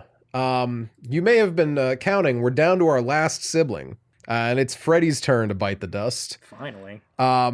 Roderick has been declining in health over the course of this show, and Madeline has made the decision it's time to push the board to elect her CEO and bump Roderick out, kind of as a mercy killing situation, so to speak. She's like, he's going anyway. I'm gonna live forever, so maybe I should be in charge instead. And Frederick is their big swing vote who needs to be there to make sure things happen. Frederick, on the other hand, is in a miserable state. He went to visit Leo during Black Cat because he's like, hey, I'm just really nervous and I need some cocaine to even me out. Can I have cocaine? And has been basically snorting straight out of this giant bag of coke that Leo tossed to him the entire episode. Just like mountains of the shit. Like, call this guy Tony Montana. Yeah. Except Tony Montana could never keep up with Freddy. He goes off on this like bullshit speech about being the Usher ascendant and the face of the company, the crown prince of America type shit, because he really thinks he's that important. Meanwhile, Roderick's been yelling at him because his one job this entire show has been to tear down the medical building that Perry died at. And he was supposed to have done that months ago, maybe even years ago. And he just has not made it happen. So Roderick's like, make it happen or I know that I can never trust you with anything. So after pulling out his wife's teeth, Verna decides, you know what? That's enough of this. And she has him load up his bag of coke with the stuff that's the best stuff at doing this stuff. And he goes to the construction yard where he ends up, he wants to go in and just see real quick if he can find the wedding ring. But he also wants to piss on the floor where Perry died because, real class act, our guy here, Freddy. However, he also snorts a huge pile of cocaine, which is loaded with the nightshade extract or whatever. Collapses onto the floor, and Verna comes in saying, you know what? You were really something special, and I mean that in a bad way. So that's why I directly intervened, and I'm going to be happy that you're dead. Love it so much. Anyway, have fun. Not many people get to see the inside of a building as it comes down, and he gets cut in half by a big swinging pendulum, if you will. Whoa. Then we're at the last episode, The Raven, the culmination of all the stories. we see that Juno has decided to part ways with Roderick because she wants to get off of Ligadone. That's why they were together. She was like his perfect case of someone who could take, what is it, 1,500 milligrams of Ligadone ridiculous daily amounts of it with, without any deleterious allegedly effects. no issues. Yeah. Exactly. And meanwhile, she's like, this is more like heroin than any other drug I've ever been on. Hey, yo, what the fuck? I would like to stop, please. And he throws such a fit about it because he's like, do you know what that would look like for the company if my own wife stopped using my drug during the trial and all my kids are dead? Come on now, read the room. And she's like, all right, asshole, and separates and decides to get clean. Can I say something that's really bugged me about this storyline? What's up? It would look great for Roderick if she was able to just stop taking it. Right? Mhm. It would 'Cause they look keep so insisting good that for it's not him. What the addictive. It fuck would is he prove talking about? Yeah. Just let her go off of it. Yeah. I was Except- thinking that the whole goddamn time. But he's too much of a piece of Except shit. for one fateful thing. Not really, because it takes 3 years and it's extremely. He like, could lie about hard it. to He could do. just be like, oh, see, my wife just stopped taking Ligadone and she's fine. I even encouraged her to stop it because I knew it would be so little of a deal, and then let her get private rehab behind the scenes. Mm-hmm. Mads would have told him to do that, but Mads didn't know Because what was Mads going is on. smart and Roderick is not. Well, yeah, because she's the one who makes all the real decisions. Unfortunately, this is also the episode where we find out that Lenore is also going to die. When Verna said the Usher bloodline, she meant the Usher bloodline, not just his kids, not just him and Mads. The entire Usher bloodline is gone. And this is really, really sad. However, because Verna did the right thing and called the police to rescue... Lenore. I'm sorry, because Lenore did the right thing and called the police to rescue her mom from, Freddy's torture room. Verna says, you know what? You did the right thing, and I really hate killing kids, so I'm going to have you go out quietly here. She tells her that Maury goes on to make the Lenore Foundation a foundation for, like, women's care and stuff like that that will help victims of domestic abuse. And that over, like, 5 years, they save millions of people, too many to count, and that it's like a very net good thing in the world. And she's like, it really sucks that you have to die, but I wanted you to know that you did make an impact. And thumbs up. Sorry. Gives her a little touch on the forehead, and she passes away the most peacefully of any of the kids in the show. And Mike has said that this is the manner of death that Verna more or less is offering to each of them when she tries to convince them that there is a way to make it a little bit easier for themselves. And all of them just chose not to take that option, except for Frederick, who was not given the option. And she instead said, yes, I did this on purpose for you specifically because you suck specifically. Die next to a puddle of your own piss. I'm going to real quick. We'll hit the flashback timeline, which it's going to be really quick. Yeah. Roderick gets a job at Fortunato with Madeline. They both work in the mailroom. They both work in the mailroom, and it's just not a great job. He goes upstairs to pitch Ligadone to Rufus Griswold, the current CEO of Fortunato. And he pitches it too good, and Rufus is like, hey, that was a great plan. It's my idea now, though, because I bought the company just like you told me to, and since the drug was developed at that company, it's my drug now. I just made a boatload. Thanks, buddy. Here, have $500. You deserve it. Buy yourself an air conditioner. Peace. Not really going great for them. However, Dupin is in this timeline too. Dupin is in this timeline as well. He has been investigating a bunch of medical malpractice suits from Fortunato, which leads him right to Roderick's door because Roderick's name has been put on an awful lot of official medical paperwork as a co-signer representing the company. That is basically, it's just he was there to verify that any of the people who quote unquote volunteered for the Fortunato drug trial were capable and of sound mind when they did so. He was not there for that. So that's why August comes to visit him. They make the decision, and by they, I mean Madeline makes the decision to get Roderick in on this because she's like, yeah, you're going to make Griswold think that eating shit is your favorite thing. And you're going to just, you just love eating a big old bowl of shit right out of his hand. And then we're going to get him.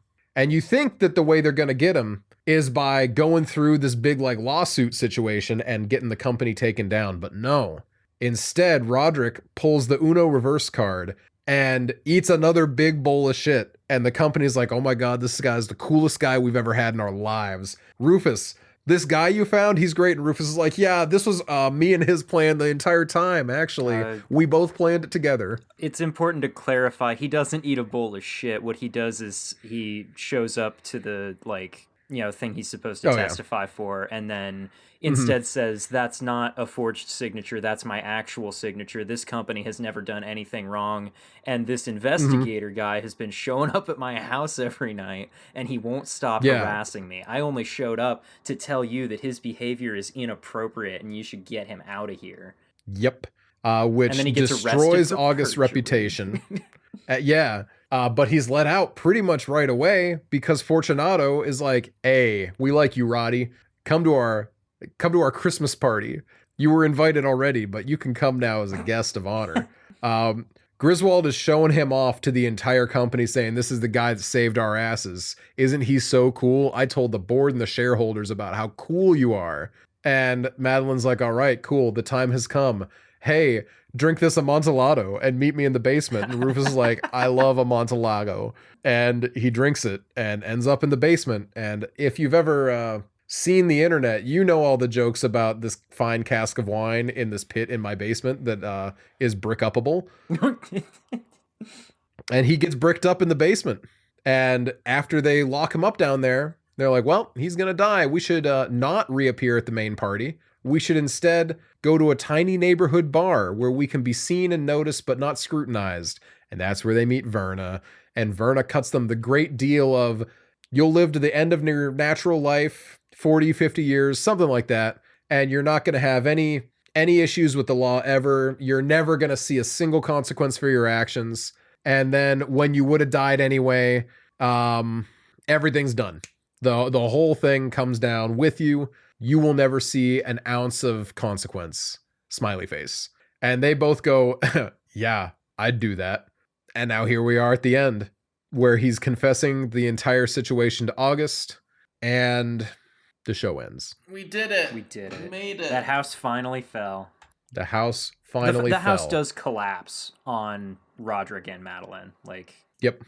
It's literally not house, August. August gets out. Roderick. Yeah, the house that the interview is happening in is the house that Roderick and Madeline grew up in, and it collapses on them, killing them. Yeah. Now, I would like to... What more could we say about this An show? awful lot, I think. I got so much, apparently. I'd like to talk about Roderick real quick. Because Roderick... Could I interject? Please do.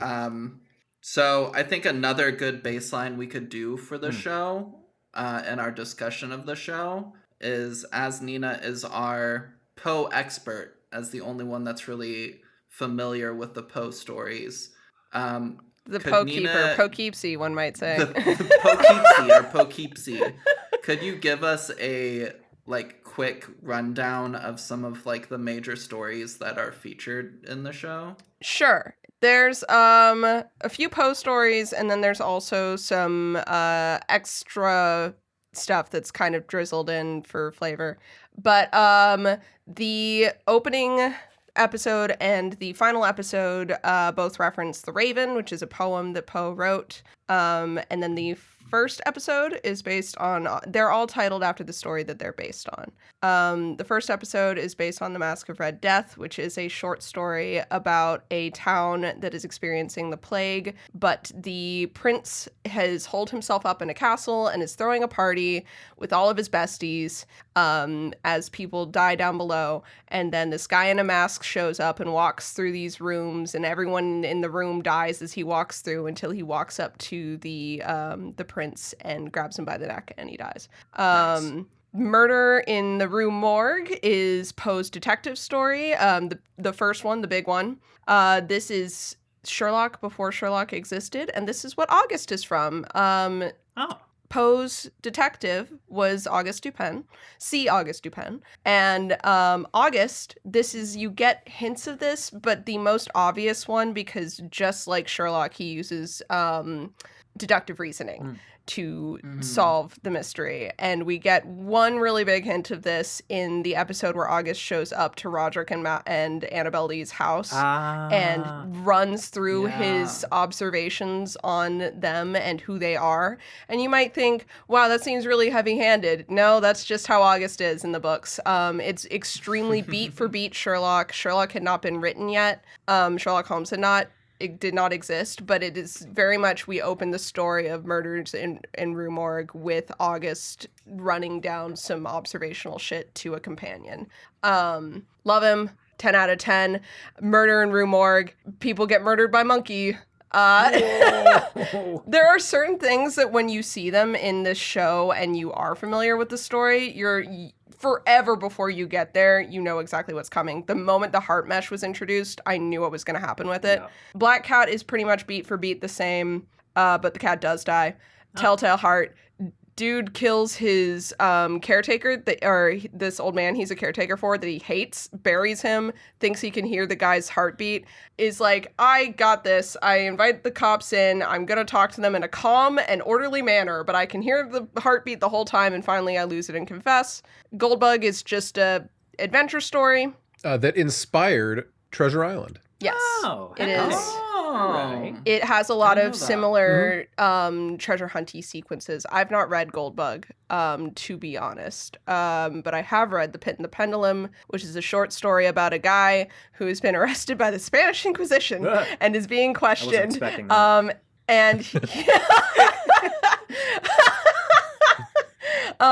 But yeah, no one was actually. Oh my god. Boo! Second reference. Boo!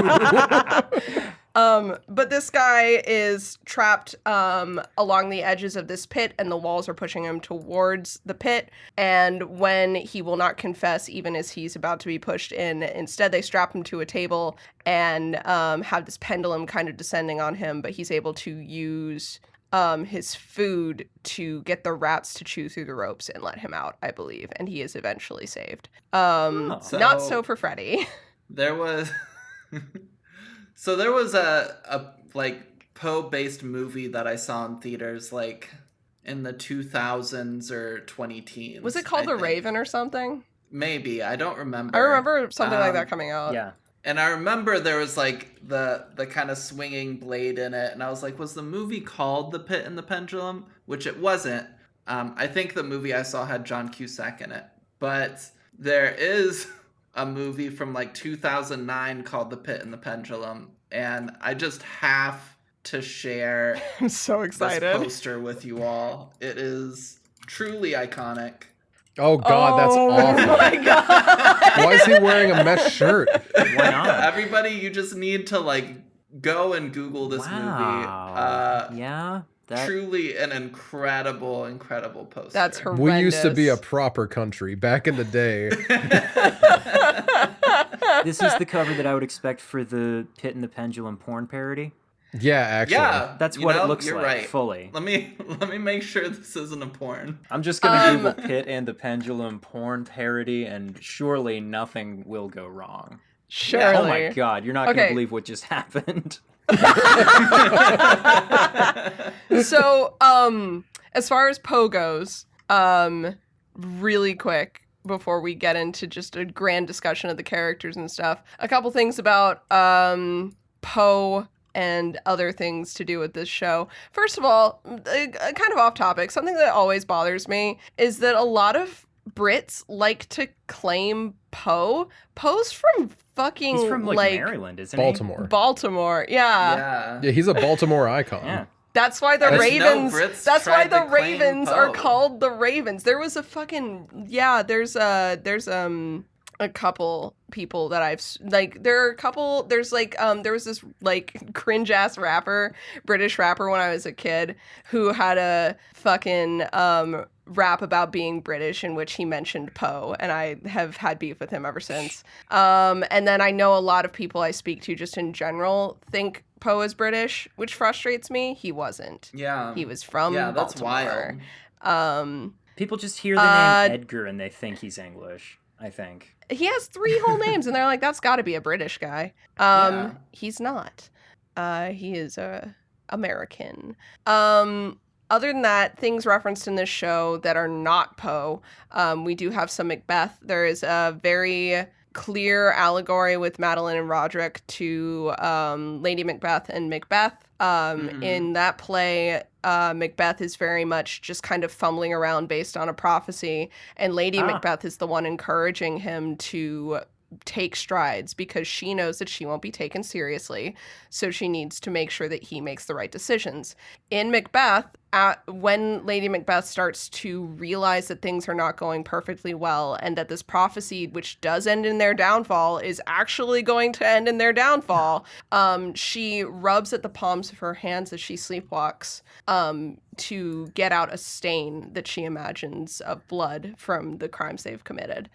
So when Madeline realizes, like, oh shit, Verna's real, Verna's here, and she starts rubbing her hands, to kind of like deal with the fact that she just physically felt someone dissolve, it's very clearly a parallel to that for me, at least. And there's a lot of references to Roderick and Madeline being a king and queen. Right. So there's that as well. What's up, Jeff? There is also, in terms of non-Poe references, there is a Malignant reference in this show. There is a Malignant reference. It kills me. Wow. So Mike actually commented on that on his Tumblr. Yeah, somebody asked a question. They're like, was this a reference to Malignant? And he was like, no, it's a reference to a Poe thing. Yeah. I'll try to find it. Okay, but I think he knew what he was again. doing when he put it in the scene with the giallo lighting from the neon sign outside the goddamn window. I'm pretty sure that that's telegraphed so fucking hard.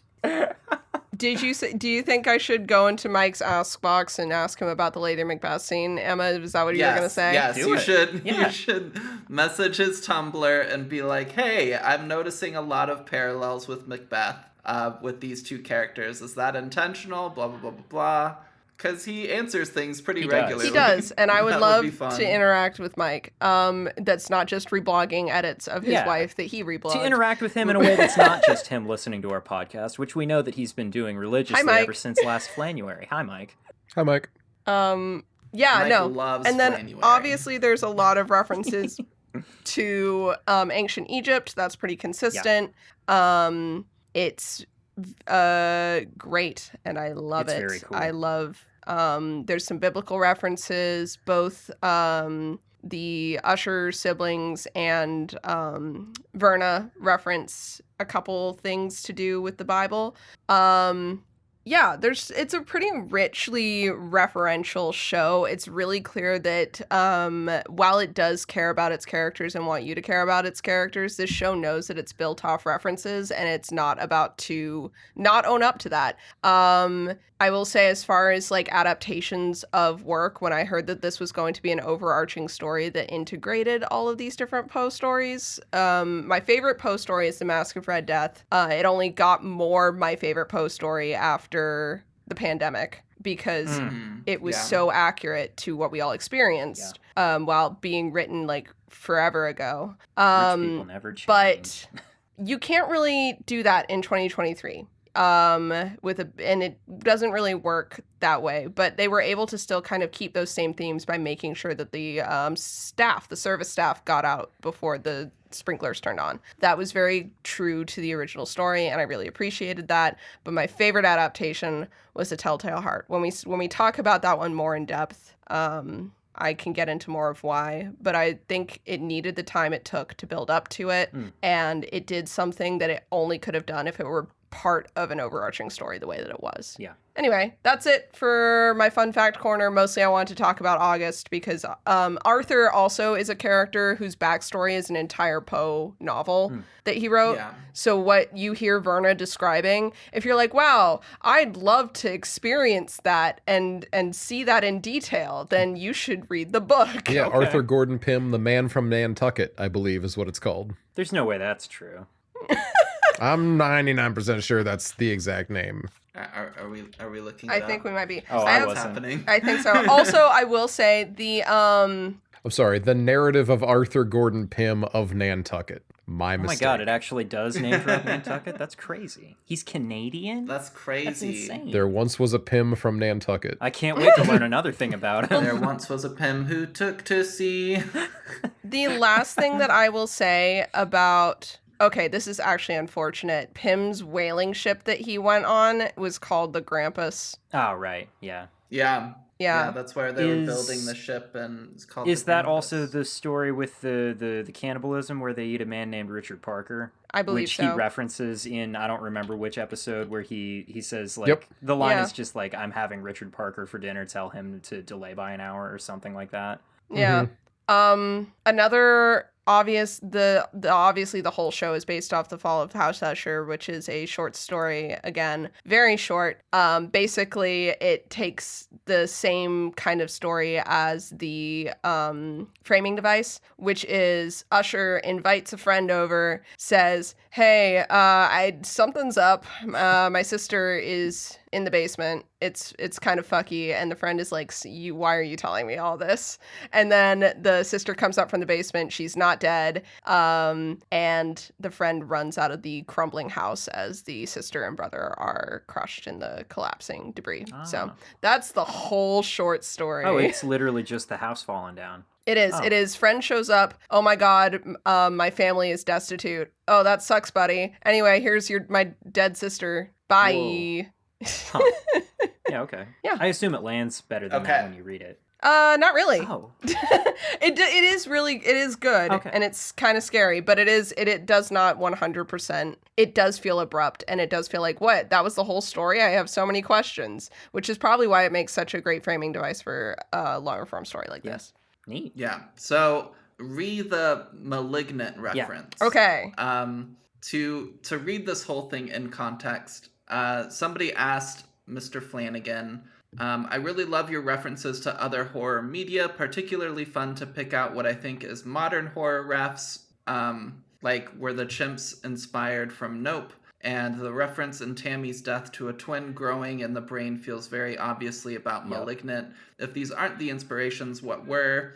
And is there any inspirations everyone's missed that you wish they'd noticed in any of your work? Well, the chimps and are Mike- from the original story, but... Yeah, Mike was like, the chimps were inspired by Poe's story, The Murders in the Rue Morgue. The concept of the twin was from Poe's William Wilson, also Tammy's husband's name. Worth noting, Poe wasn't alone in this either. A similar storyline was used in Henry James's The Jolly Corner. Fun fact, long before the concept of a parasitic twin was used in Malignant, it was done to amazing effect in Takashi Miike's Imprint and many others. Malignant was homaging a lot of other work. It wasn't the first to this party. Mike still put And the a lot fucking of neon light in people- that scene, and he did it on purpose. It's because A lot of Tammy's people- green. That's her whole deal. Yeah. Knowledge. Reading through the Tumblr posts for House Usher, a lot of people are like, oh my gosh, is this a reference to this thing and this thing? And Mike constantly being like, no. It's just more It's Poe. a reference to It's more Poe. Poe. It's all more Poe. It's just Poe all the Everything way is down. Poe. It is one of those unfortunate things where, like, while I would love it to actually be a Malignant thing, like some of these things, it's like, are you familiar with the thing that you're watching? Did you watch the thing you were watching? The Rue Morgue one Right. pisses me off more than the Because that's like a well-known story, that is relatively. the whole reason that it is well known is the orangutan did it twist. Yeah. Yeah. That is the Yeah. whole reason anyone even knows what that story is. It's the only reason I know what it is. Yeah. So, it's a Nope reference. What? What? Because there's monkeys? Go Literally, away. the Tumblr questions are full of stuff Yeah. like this. And he They're also- like, was this a reference to modern thing? No. He's like, It's- no, it's reference to old things. It's so frustrating to go through the tag because I do. I love the characters in this show Oh, yeah. so much. I love every single one of them because they are all so fucked up in specific ways, and there's nothing more to them than what we see in a really interesting way. And I love getting to see like 4 different flavors of fucked up girl boss. I feel like we just do not get enough fucked up girl boss in this world. 5. I totally forgot about Verna, who's not a girl, but counts in this. Is a boss. She is a She boss. girl bosses Yeah. regardless. Yeah. She girl bosses. There's nothing else I can say about what she does. But trying to go through the tags for anyone other than Verna or Arthur, is hell because it's all just people trying to do the 7 deadly sins, which Mike has Yeah. explicitly said is not. No, they're all in the different text. aspects of Roderick. Yeah. It's so fucking obvious. Roderick I and really Mads. liked. Yeah, I really liked the person that asked that question. Mike was like, "No, I really enjoy seeing those like theories and stuff, but there are only 6 kids." Yup. That was so funny. Oh, I love him so much. Like, I'm not going to say that all of my things that I read out of the show are true. Well, I no. think this is something I see with Neil Gaiman as well. The frustration comes when you take it to the creator to validate what you read out of the show. It's like, if you Yeah. got something out of this, that's great. But like, Mhm. I miss the days when media was just like something, and I'm not talking about like the olden times when we couldn't contact authors, because people have always been No, like, fucking You're writing talking to about authors and stuff. like Stanley Kubrick, who just wouldn't answer questions about the things that he made. I'm talking about when I was a kid and I read a book and I did not know anything about the author, and all I knew was just what I was reading. I didn't know Yeah. shit about Rick Riordan. I just knew Percy Jackson was something that I enjoyed. Yeah. Now, I would like to remind everyone that Daryl Gregory said my read of Revelator was correct. And that is what matters. But yeah, it's particularly egregious with House Usher for some reason. And I think part of that is the referential nature. Yeah. I mean, I think it's similar with a lot of Flanagan's Absolutely. work, because a lot of it is not just the narrative that's being told. There's a lot of kind of Yeah. undertones and allegory and references. He's got layers. And I mean, especially in America, I don't know so much today, but when I was growing up, I constantly had like, write an essay about what you think the author meant with this thing.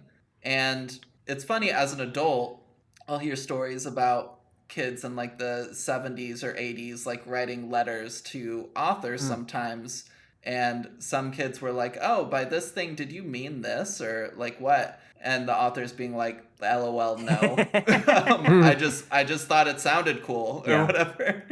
But it was so drilled into like me and my generation, and probably other generations, to like look for like meaning and references and various other things where they aren't necessarily there or intended to be there.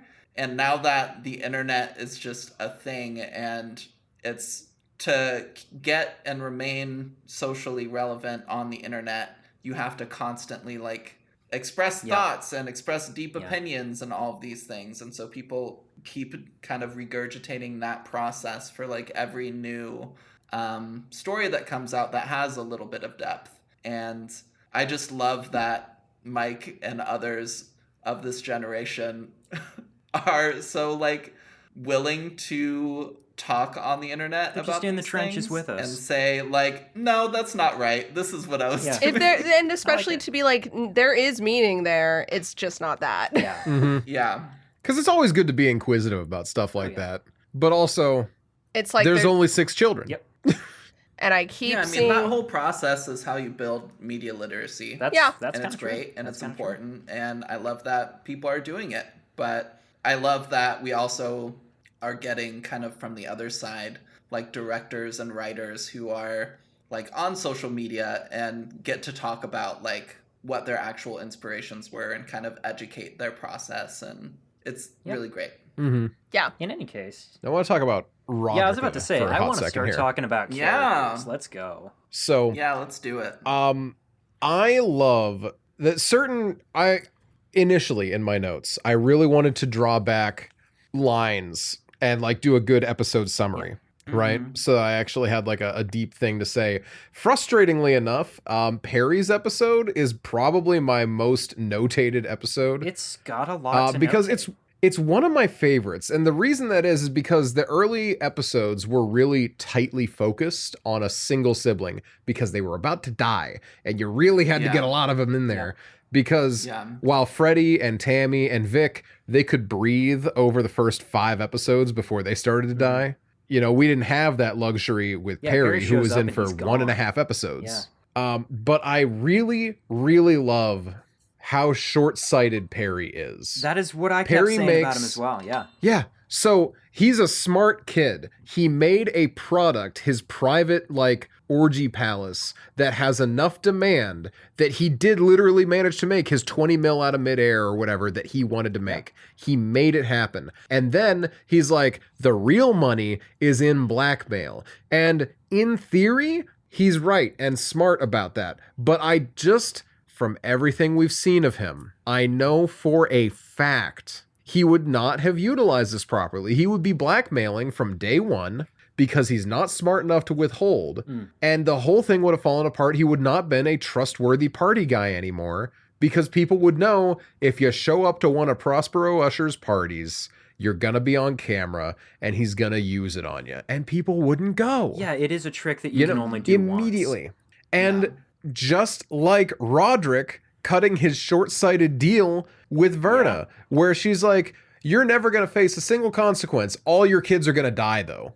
And he's like, but I'm not going to face a single consequence? And she's like, yeah, all of your kids will die, though. But, what's better? 70 years with some anxiety about life, or 50 years where you just grab life by the balls and squeeze? And he's like, I will face no consequences. You said that? And he makes his deal. And I think Perry is the most like Roderick in this sense, because Roderick is stupid as hell. Madeline is the driving force sibling who keeps Roderick around because even in the flashbacks, Verna says, Roderick, you can be the CEO, or Madeline, whichever one you want. Madeline knows that she can't rock being the CEO. People won't take her as seriously. She's a woman, and she wants to have Roderick be the face that takes all the brunt so that she can do the important work, so that she can make Roderick do what she wants him to do so that her stuff keeps ticking.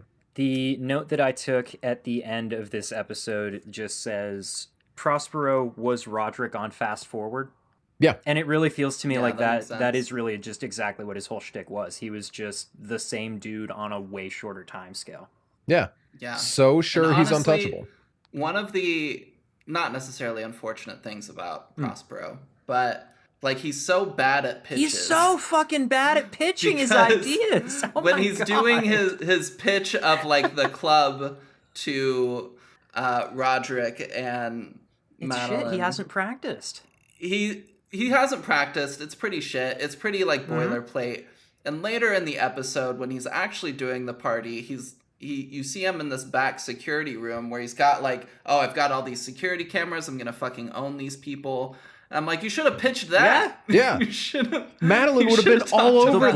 blackmail club? Yeah, You kidding it's me? about Yeah. information control, blackmail, all of this stuff. Like, yeah, if you talked about that, they probably would have seen a lot more use in your idea. And then Madeline would have reeled him in too. Yeah. She would have Yeah. made the idea stronger. She would have been like, this would be great if we put an AI in charge of it. God, I love her. God, I love her. She is the worst. I would love, because you brought up the deal scene, I would love to talk really quick about Madeline and that Can I scene. say one more thing about Prospero real quick before we get off Yeah, of him? absolutely. There is this thing that he does when he's talking to his friends and he's pitching his ideas to them and stuff, right? When he's in like, shot collar mode, right? Because everyone around him is just going to listen to whatever he says. So he gets to just dictate things. Every time that he makes a decision, a couple seconds later, he makes a change to it. And then a couple seconds after that, he makes another change to it. There's always 3 steps to everything that he says.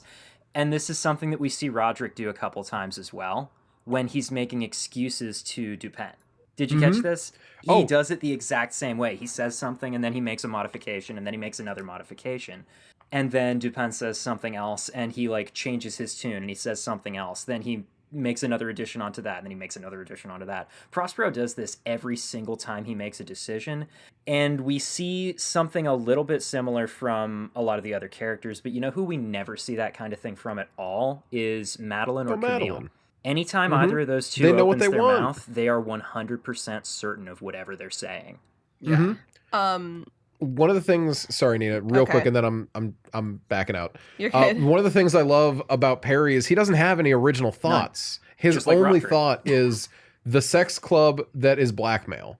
But when his friends are just like, there should be a theme to the orgy, he's like, this isn't prom. There He's will be no like, theme to "There's my no orgy. theme," And then he's immediately Then like, he it'll be a gets an masquerade. It'll be a idea. masquerade. Yep. Yeah. because he's stealing everyone else's ideas around him and building off of it. He doesn't have any original ideas. He's building Just like how off of it. Roderick, he's building, yes. Just like how Roderick stole Ligadone from some other guy. Well, and like how Roderick yeah. made his entire career on Madeline's coattails, more or less, just with her pushing him out in front. Mm-hmm. So, can I say something really quick about before we, because we're going to talk about Madeline in a second here. We're getting there, yeah. Yeah. About the deal. So with Perry being the most like evident mirror to Roderick, just faster, I think it's really funny that Roderick tries to say that Tamerlane was most like him when Tamerlane is so clearly like Mads. Tam and Camille are so Mads coded, and I love how Madeline backs Tamerlane up because in the 80s always. she had to take a back rung, and she had to, knowing how people treated her in this company before, she didn't have the groundwork that she had given Roderick. She wasn't able to get that groundwork, so she had to wait. But Tamerlane doesn't necessarily have to wait. Tamerlane could be the CEO of her own company now. She just has to not let herself bow to men or be pushed around by men at all. So Mads goes in and makes sure that that won't happen. And in doing so, dooms Tamerlane to die. Because I swear to God, if Madeline had not been there, Tamerlane would have called Bill. It's so well written just because Madeline actually cares about Tamerlane. And like, it's maybe the only person in this whole show that Madeline genuinely cares about. She ruins her.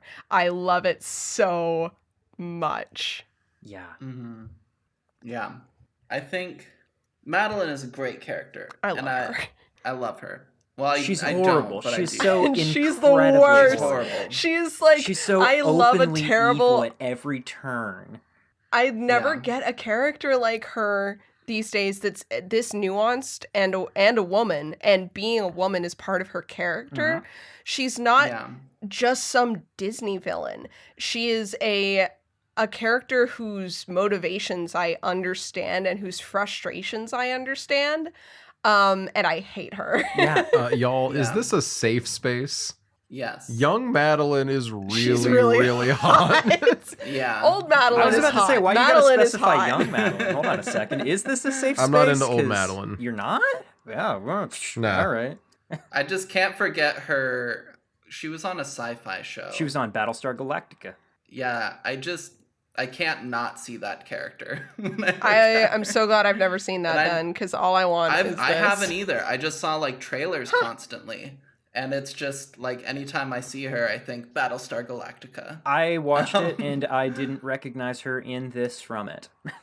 I don't know how. Oh, wow. I don't know Yeah. why. Yeah, that's surprising. But so I wanted to talk about Madeline. And specifically the deal scene with Verna. And to start, I would like to tell a short story. So for the audience, I have two older brothers. The oldest is named Corey. And anytime like somebody's dating somebody new or whatever, my mom does the classic thing when we're all hanging out of like, oh my gosh, like embarrassing story time. Oh, the classic, Me telling of you course. about embarrassing stories. Yeah. And Corey famously doesn't really have many embarrassing stories from Nice. childhood. And he himself would admit and would say, yeah, because anytime I had an idea to like do something dumb, I wouldn't do it. I would convince Danny or Emma to do it. And then we would go and do it. And in the same way, he kind of like protected himself from like blame or all these other things or punishment because he got somebody else to do it and just like hid his involvement. And Madeline feels very much the same way, where her entire character is about control. And controlling everybody around her, controlling her own life, her own decisions. And when we were talking about, or when Noah, you were talking about how Madeline didn't take over as CEO because, like, oh, people wouldn't treat her seriously because she's a woman. There's possibly some truth to that, but I think it makes a lot of sense that instead she chose not to take it because if Roderick was CEO, she could get him to make decisions or like do these things and do all these things. And then if there was ever any downfall, she could just pin the blame on him. And in the scene where they're making the deal, we see Madeline very like kind of shocked and shaken like a couple of times, where Verna is talking about like, oh, Roderick, you have to make this deal, like you would get away with things, everything would be fine, your kids would be raised like with not wanting anything, and all you have to do is that when you die, your kids are gonna die as well. And is talking about all of these demands on Roderick, and Madeline is surprised that Roderick seems to be like willing, but also is kind of like pushing him to accept the deal as well. And like one line specifically that I'm not quite remembering right now, so I'm not going to mention it, but she does like egg him on in a way of like, oh yeah, it's like way better to live like 50 years. Your kids would like be like royalty than living to old age poor. And similarly, later on in the show, when Verna is sitting with Arthur Pym and is trying to make a deal with him, and it's like, oh, I can like make sure you get away from this scot-free, like you're not going to go to jail, everything will be fine, you just have to give me like something that's important to you, because I don't care about money or anything, I want something that you truly value. And Arthur's like, no, I'm good, I'm happy with I don't value that. anything, But thanks. still, that conversation reflects back to the conversation with Roderick and Madeline, because Verna insists that Madeline also has to agree to the deal. And as I was watching that, I was like, what is it that Verna is making Madeline kind of give up in this deal? Because in the conversation, there's nothing explicit that Verna asks from Madeline. Madeline is just kind of attached to the deal. But by agreeing to the deal and by kind of being forced to tie her fate in with Roderick's, Verna is forcing her to give up her control. Because when Roderick was starting to agree to the deal, Madeline very much had an attitude of like, oh my gosh, this is like, I can't believe you're agreeing to this, but this is great. This is perfect. And kind of like the feigned moral like response from somebody who likes to be in control but kind of give control to others, of just kind of along for the ride, but like I get to benefit from this as well and not have any consequences. But Verna forces consequences onto Madeline by getting her to agree, and then Madeline's legacy is also kind of corrupted and destroyed by the end of the show, because her big thing, she didn't have any children very purposefully, but her big project was eternal life and living forever, and she was doing this through AI. And by the end of the show, when she dies, like we see the project did not work with Lenore, and it's not going to continue development because Fortunato basically crumbles and is dissolved.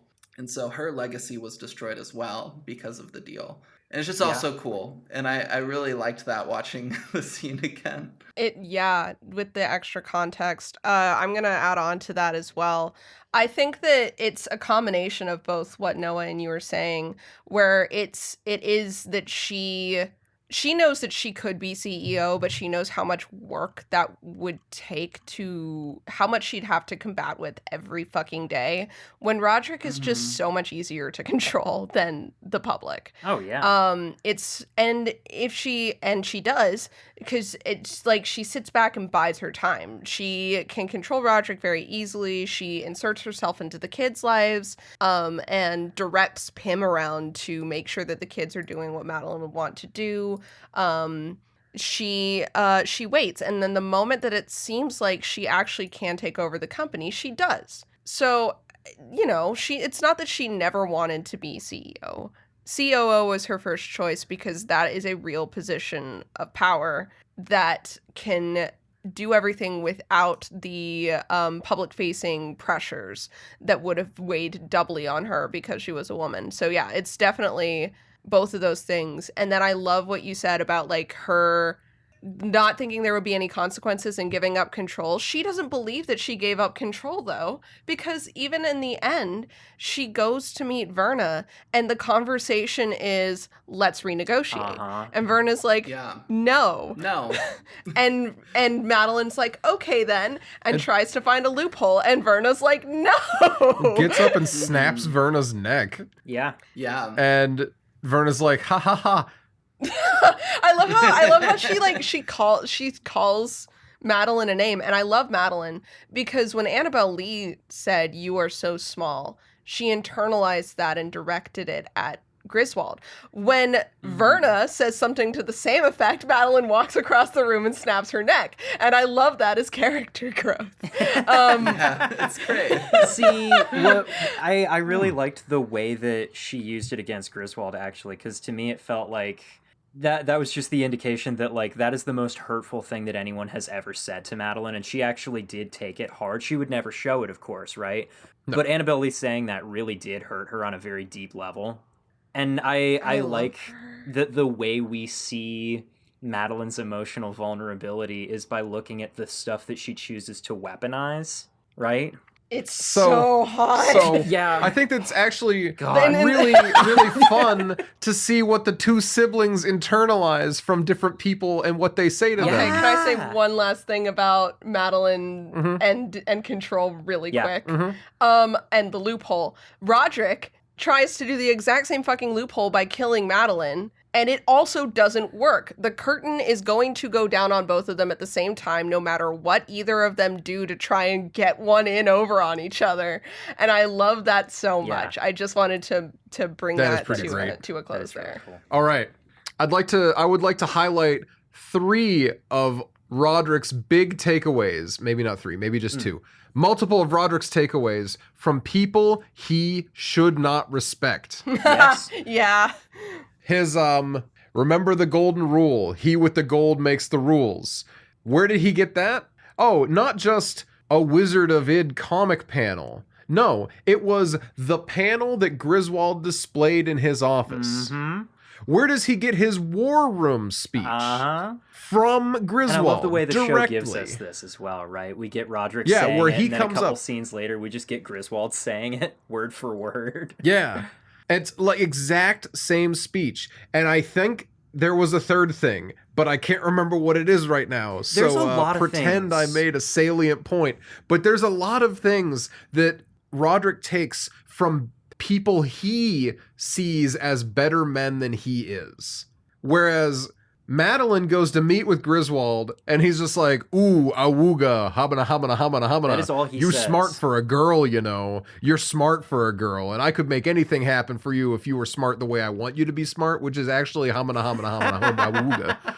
And she leaves, and she's like, well, this is the stupidest man I've ever met. We have nothing to worry about. Meanwhile, Roderick, 40-something years later, is quoting this man to his children because he thinks, well, I mean, I didn't like him, but he was a smart, good man who got what he needed done kind of attitude. He Not only a good looked man, but you know down what I mean. on Griswold because Madeline did. Whenever they're in scenes with Madeline and Roderick, he's like, they're giving each other knowing looks, and Roderick keeps looking over at Madeline like, haha, isn't this guy stupid? When Roderick and Griswold are alone, Roderick is not sucking dick because Madeline told him to. Roderick is sucking dick because he wants to. Roderick He's is like, such "Oh a my God." pushover in all the flashback scenes, isn't he? Yeah. The first watch. Wait a minute, you stole my idea. No, I stole my idea. Yeah. And I am I'll reward genuinely shocked that he went through with the trial in front of August the way that he did, with August looking Right? at him.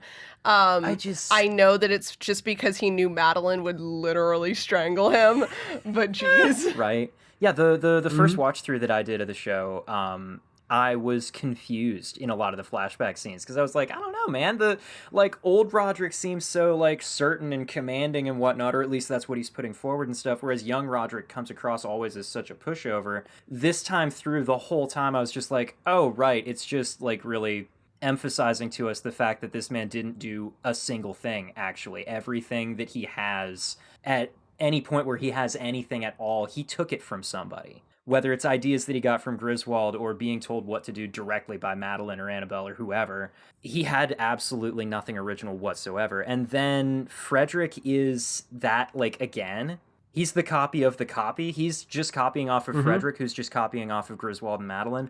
But when Frederick copies, he doesn't even get it. He doesn't know why it works when they do it. He just knows they do it and it works. So he tries to do it, and then it doesn't work, predictably. The Usher ascendant. He can't even, because Roderick will quote word for word what someone said to him 40 years ago. Frederick will try to quote Roderick 2 hours later And he misses it. not even kind of get it right. Yeah. Or when he's reciting Pym's we at Fortunato do everything in our power speech to comply and shit. I have a lot of notes in here about Frederick also being a copy of a copy because he exists. He knows what Roderick does. He doesn't know why it works, but he acts like he knows how it works.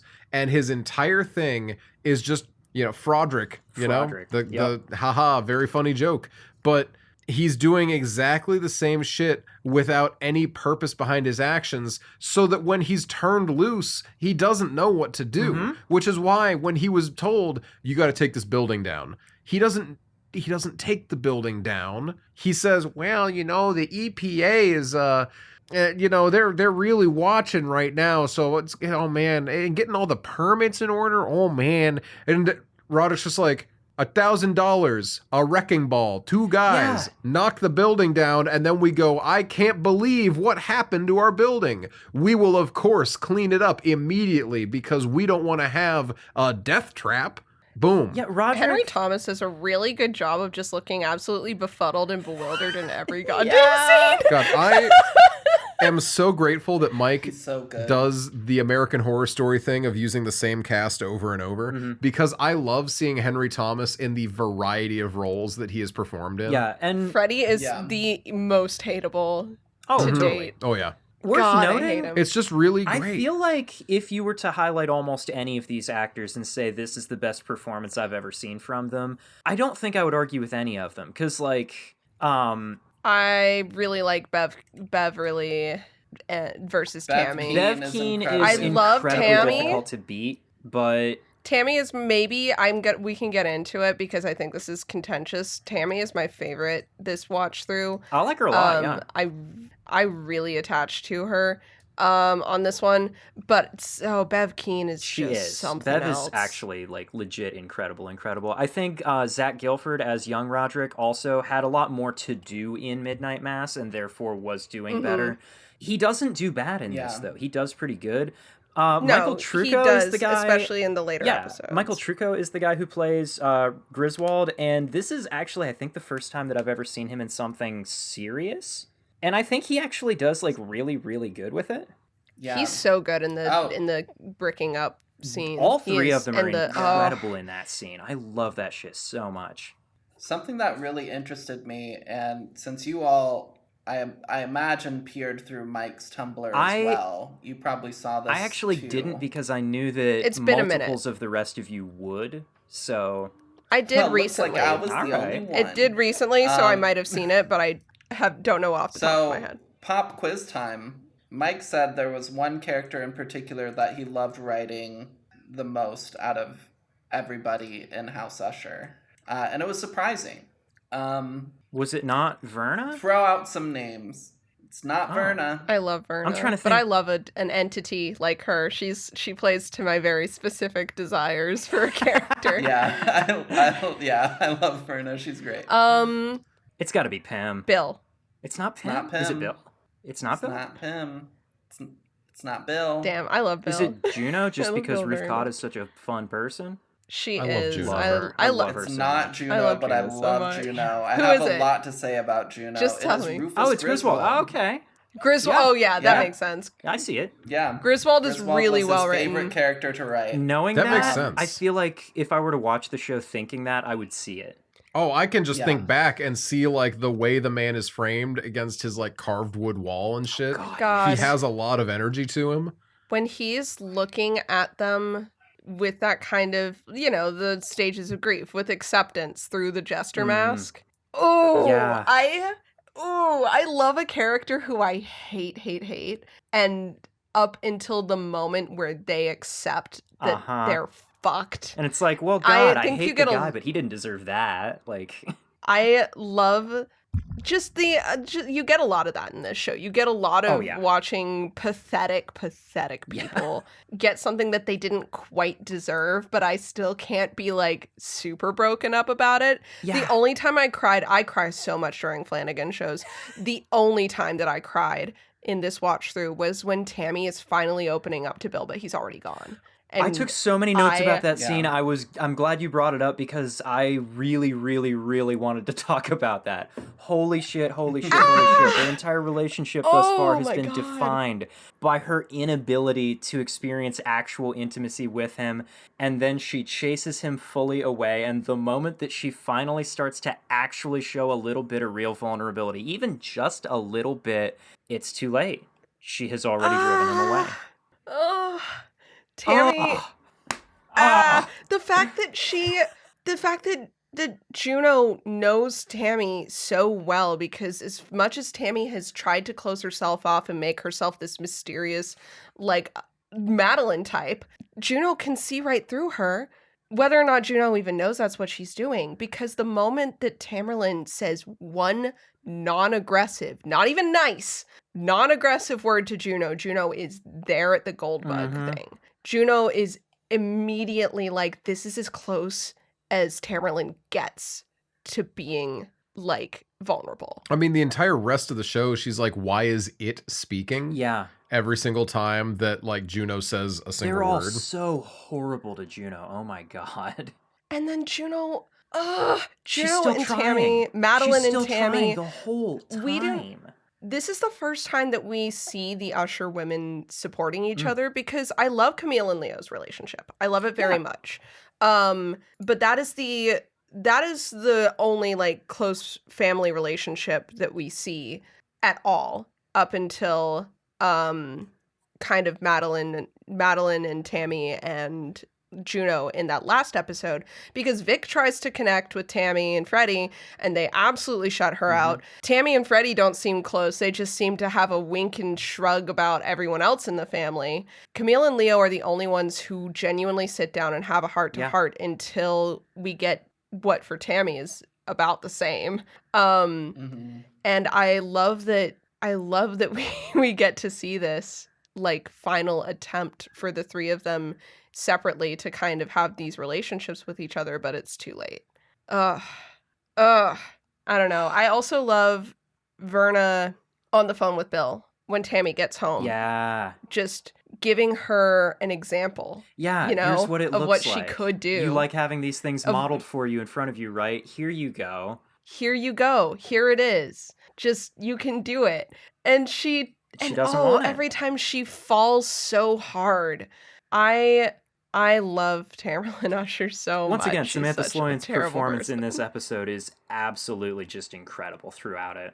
And that whole, like, final sequence there as she's, like, just circling the drain, basically. She is so fucking incredible. Oh my God. She is. Emma, you said you were excited to talk about Tammy, and I'm interested what you were going to say.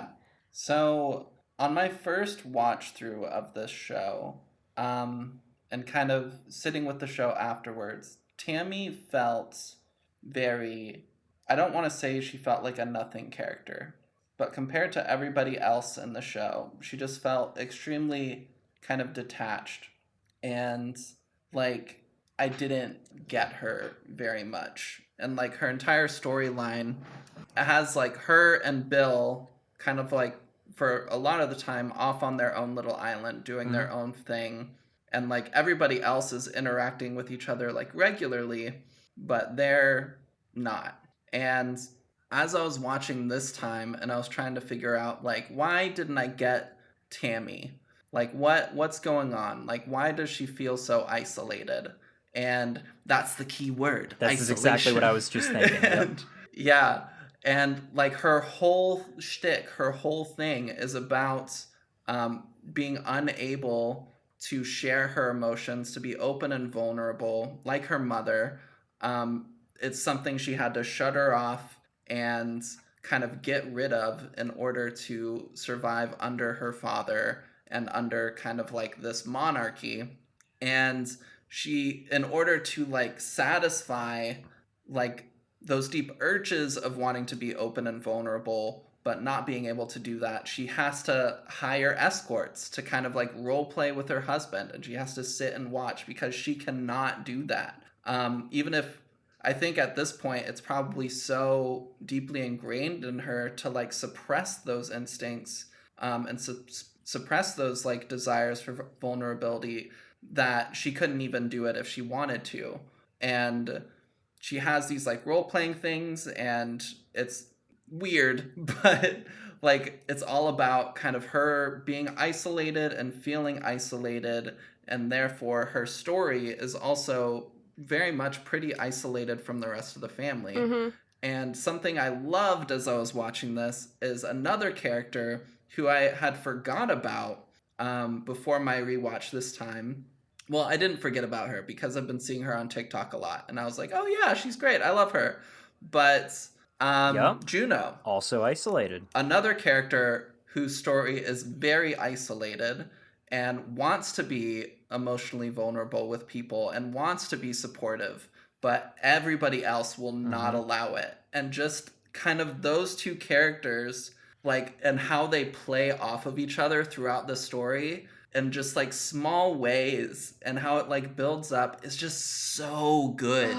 And so this time, seeing and understanding the narrative connection between these two was just, it made their stories so much more satisfying, and it made them stand out to me so much more this time around. Same. And I think really like contributed to me like loving this show way more this time. And it was great. It was so good. Tammy's and because of that, because of like what you're saying about she had to shut that down and couldn't do it even if she wanted to, she was the only character both times, more so this time, that I was actively begging to like, please just do the right thing. Please just reach out for your own good. This isn't even for anyone else. You are not saving anyone else. I just want you to save yourself. Just be a little bit less miserable before the end.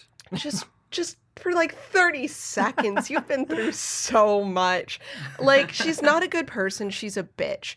But like, on the scale of terrible things done, there is one person that she's done. There are two people, Juno and Bill, that she has done terrible, terrible things to more than anyone else. It's in her personal life because, you know, what does her product really do? Nothing. So at least there's that. She can't hurt anyone because she's not doing anything. It's very similar to Leo, which is why talking about like mirrors, their experiences mirror each other. They hurt the person closest to them, pretty much nobody else, honestly. And then they have these hallucinations and destroy their home and themselves, which is so interesting. But I don't really have the brain energy to get into what that might mean. But with Tammy, she was the only one who, like, I wanted her to make good decisions, and Mike absolutely stabbed me in the heart by letting her make one good decision in opening up to Juno once. And then just so you know she's capable of it. You know, she's so close. She tried to open up to Bill. She did open up to Juno. And then Madeline says, fuck men ain't shit. And that's it. She's dead. Yeah. I was actually super interested in the mirroring with Juno thing is really cool. And I actually hadn't caught that. It's really neat. The primary read that I had on Tamerlane was that, like, Annabelle Lee's ghost has this monologue to Roderick toward the end where she talks about the way that he got the kids away from her by just throwing money at them. And what she ends up saying is that every time that she saw them after that, less and less of them came back each time until eventually they were just empty. And I feel like what we see through Tamerlane's whole arc is that emptiness has made her her inability to have any kind of intimacy or vulnerability comes from the fact that she knows she's got nothing inside. She has been filled up with all this just absolute nothing, and because she has no depth, no meaning, she turns really deeply towards superficiality, which is kind of shown to us through the fact that she's she's married to Bill, who is the YouTube fitness guy, and what in the world is more superficial than that shit, right? And then the thing that she's selling is what Bill describes as being a lowly cosmetics box, and her home is all full of these mirrors and stuff, and the mirrors kind of do the sort of this dual function of emphasizing that she's obsessed with superficiality, and also indicating sort of the way that they are what kills her, kind of indicates that her downfall is due to her inability to like self-reflect, right? It's like just literally everything about her entire thing is just emphasizing her, not just her isolation, but her emptiness is kind of what I saw. Because a lot of like the kind of the opposite play that you see with Juno, even between her and Juno, is that like she has all this opportunity, more or less exactly like you were saying, right? She has all this opportunity for vulnerability, for intimacy, for better relationships and stuff, but she pushes it away. She rejects it at every turn because she no longer knows what to do with any of it. Whereas as an opposite, Juno is like being forced to be isolated because she's in this giant ass empty house that she says nobody is ever in. And it's not as though Juno's had a super easy life up until marrying Roderick, right? She's had more than her share of problems, it seems. But despite this, she still has this, like, hunger for life and for happiness that Tamerlane just cannot aspire to. Tamerlane has no idea in her mind of her own happiness because she's gone without it for so long, you know? Whereas Juno is kind of, like, unique from her in that, like, she hasn't had so much opportunity for happiness, but she hasn't given up on it. Whereas Tamerlane has had opportunity after opportunity thrown at her entire life, and she can't have any of it. She can't let herself. I don't know, that felt like a lot to me. Oh, yeah. Not to mention the fact that Juno is so openly vulnerable almost to a fault. She hides nothing. She is just so open to everyone that will give her a chance. So the isolation has made her more desperate for connection versus with Tammy, who is isolated herself. And every time someone gets close, she's like, oh, that's too close. I guess I got to go further now. With Bill, it's like she's known that he's wanted to be close to her this whole time. She's known that it's real this whole time. But she needs to pretend that he wasn't being vulnerable. She needs to pretend that she thought he knew that this was fake. So even though she knows that's not true. So when he's like, I really love you and I really care about you, she's like, what? You didn't know this was fake the whole time? She knows that he didn't. She knows that he cares about her and loves her. Like, she's just deflecting and projecting so that she has an excuse to push him away again without being hurt. And I think she's lying to herself as much as she is to him in that scene. I don't think it was actually fake for her. I think she's saying that because it's easier to kick him out that way. I think she's telling herself that because it's easier to keep going like that. She sees it as she keeps Bill or she keeps her position in the company. And Madeline is there to tell her that the company will be more fulfilling. Madeline's like, don't you love work? Work is Work great. is great. What else do you need? People. Work is great. I also like that because you talked about earlier how Madeline seems to have like more of an attachment to Tammy than any of the other kids. And I think that's probably because, I mean, before they were rich, the only kids that were around were Frederick and Tammy. And Tammy was a baby. And even though in the flashbacks we see Madeline is not really about the kids. Yeah, she doesn't really care. But like that's still more I think she still probably had more of an opportunity to bond with them and like have a connection with them. And since Tammy was like the girl, like kind of seeing her grow up before they got like really rich, and then could probably have like maids and other people take care of them. And a lot of the kids or a lot of the Usher kids like didn't find out they were Usher kids and weren't welcomed into the family until they were adults. So the fact that Madeline saw Tammy grow up and got to be there and was there for the beginning years, and just kind of like wanting to instruct a younger woman of like, hey, don't let a man control you, like be your own person. And seeing her build this business venture, I think Madeline definitely had like more of a connection to Tammy, and seeing you pick up on that is great, because I didn't necessarily think about it, but I'm like, yeah, that absolutely makes sense, you know? I think Madeline is pretty clear about not having kids because she doesn't connect with the kids in the flashbacks, but also because she knew that they would die. Yeah. When they're talking about, it's so sad. This is kind of a headcanon for me. For the non-fans, that means this is something I believe to be true, but I'm fully aware it's probably not intended by the author. When Madeline says, I got rid of my first husband because he wanted kids, and Tammy says, oh, why do they always want kids? Here's the subtext that I'm getting. I think they both wanted kids. Tammy didn't because she's afraid of emotional vulnerability and she's been fucked up and she is not able to care for people in that way. And I think she knows that would mean she'd have to be more emotionally vulnerable with Bill. She'd have to be emotionally vulnerable with this little person. And it just would not work out in any way. With Madeline, Tammy was the closest she was going to get. And so talking with this person and hammering home something for Tammy that Madeline necessarily was not able to have, and being like, oh, but you didn't want kids, right? Men are the ones who want the kids. And Tammy being like, oh, yeah, absolutely. Like to each other, like, yeah, 100%. I think is really interesting, because I think for Tammy, we hear about what they would have been in the other life. I think in the other life, Tammy and Bill love each other. And when Bill says, hey, I want to have kids with you, and Tammy's able to be emotionally vulnerable with Bill about that and have a conversation, they end up having a family together. Yeah, that makes sense. I like that headcanon. That's good Madeline does have a line in the deal-making scene with Verna that indicates she's got no interest in kids even before the deal, though.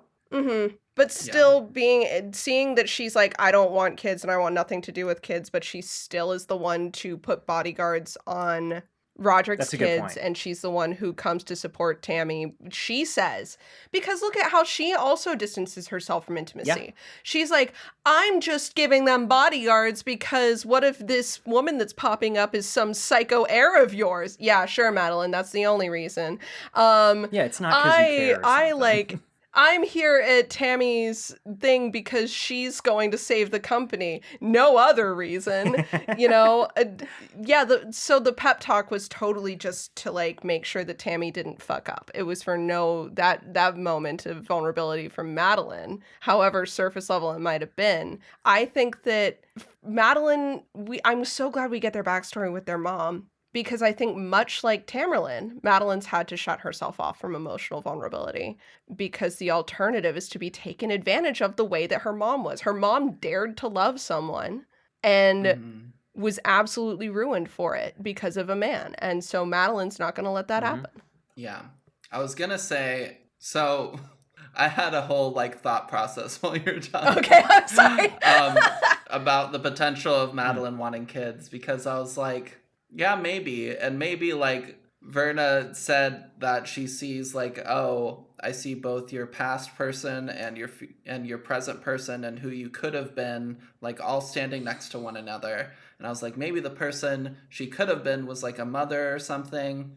And then I was thinking, if she wanted to be a mother so bad, or even potentially, she could have adopted and not have had that kind of structure of a man being having like some sort And it of wouldn't have been influence over bloodline her in either. her Yeah, that life. would have been the And loophole that was worked. my thought. I was like, she could have loopholed Verna and been like, let's just adopt kids. And then we have people who will take over the company after we're gone that we can build up to do whatever and secure our legacy, but they're not our bloodline. But then I was like, they talk about how after they left the bar, like the memory became hazy and they thought it was just a shared delusion. Yeah, and I want to talk about that later. Like the details weren't sticking. So it's like they couldn't really lawyer Verna because they didn't remember exactly, but that absolutely probably would have worked. Well, but here's my thing. And I am being purposefully gross. Is that not just what Roderick did with Juno? Juno didn't die though. No, Yeah, that's exactly. the thing, Yeah. is that Juno, Yeah. he brought Juno into the family and she inherited everything and got all of that and got the Usher name, but was never part of the bloodline. On that note, Yeah. I do absolutely love that everyone was constantly like, Juno's not in the will, right? And nobody ever Like- says anything when they Yeah. ask that. I love that. Mhm. I love that. And she was. And I love It's so good. Speaking really quick about how Madeline deflects whether or not she has genuine love for the kids or any of them, even though it seems like she must to some degree have some feelings. Like, why would she use the beta for Lenore and not herself? It would cost her nothing. Yeah. The same thing with Roderick. God, where was I going with this? I was thinking about with Juno. The same thing for Roderick with Juno, where he's like, you're my perfect monster, I'm Victor Frankenstein, all this jazz. But he put her in the will. He didn't have to do that. Yeah. There are little snippets where it's like they put themselves up as these big, terrible, awful people with no actual care for the others around them.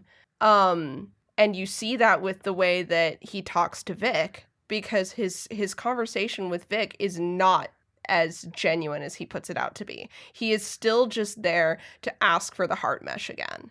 As much as he's like, I pitted you against each other, he's full of shit. But it's like the opposite when he talks to Juno and he's like, you're just my monster. I just married you because of this, that, and the other thing.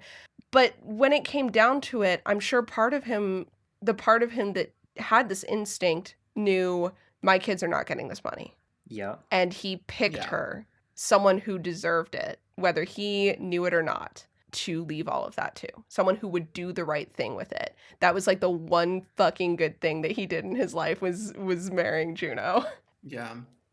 I mean, and speaking of kind of like how Frederick mirrors Roderick, he also married a good person who goes on and takes the money that she inherited. Poor Maury. To do a good thing. Yeah. Mike's weird. Again, not accusing him of anything, but Mike's consistency at making a cheater character and then making the person they cheated on disproportionately treat them like shit. Making the cheating character, the potential. Maury did not go through with it.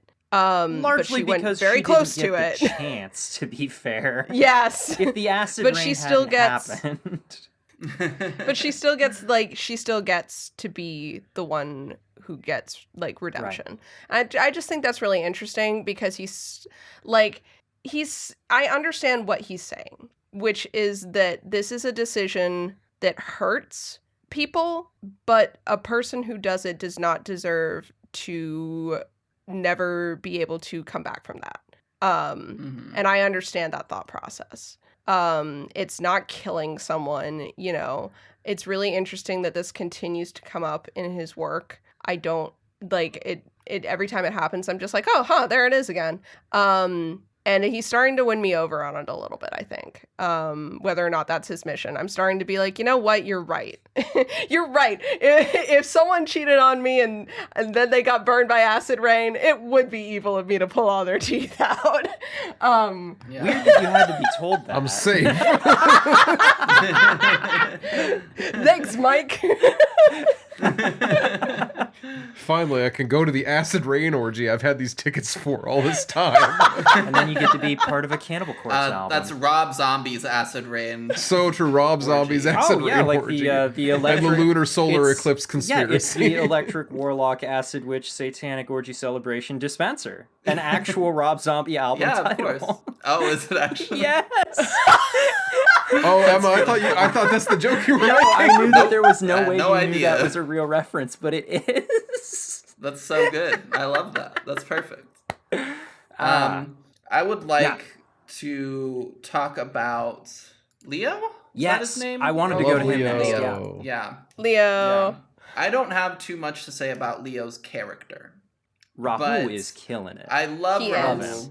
He's so good. He eats this in this Rahul, show. if you're listening, That's I so need good. you to get that So neck good. tattoo in real life, please. A neck tattoo, even. One thing I loved about the cat episode, the black Mhm. cat, I think is Yeah. what it's called, Mhm. is, and that I didn't notice the first time, is because you kind of see at the end of the episode that, like, oh, he was just, like, this was an illusion, that cat wasn't Mhm. real, like, the other cat really was just, like, let out accidentally, and is still out in the kind of streets and alive. And so it kind of like changes the perception of the episode, but I hadn't rewatched that episode since like knowing that information. Right. And again, it's kind of one of those things where it's like as you rewatch the show, it's one of those details where you pick up on a lot of things and you're like, "Oh, that's really cool." So like while I was watching with Piper, noticing all the details of stuff of like how when he first wakes up after the drug-fueled bender, he's completely clean, not any blood on him or anything, and then he goes to the fridge and suddenly there's blood on him and he's like, oh, what the hell? And how like every time the cat attacks him and runs out, if somebody else is around, he's like, oh, grab the cat, and or like grab that bitch or like whatever, and everybody like reacts, but the reaction can be interpreted as like they just missed it, or it can be interpreted as like, what the fuck are you talking about? Yeah, the way Frederick reacts specifically And- is very like, nothing just happened in this room. What are you talking about? But then he sees the eye and he's like, I love your how eye? Leo is Yeah. Leo cares and gives advice to his siblings. Frederick is like, maybe you should watch that. Anyway, I'm taking this cocaine. Bye. Yeah. So good. The two different older brother options that you can get. You flip a coin whenever an older brother is made. It's either one or the other. Something actually I also love about that is you don't see any of the animal corpses either. So like when he knees Julius in the face Oh, poor and then Jules. he wraps up the bed, you know, when Jules is back in there, you don't see the blood stain on the bed. You don't see any of that stuff. Yeah. You know, like the reveal where the tub is completely empty at the end of it, you know, it's all like, it just really, really works for me. Yeah. Huge fan. It's really good. I like it a lot.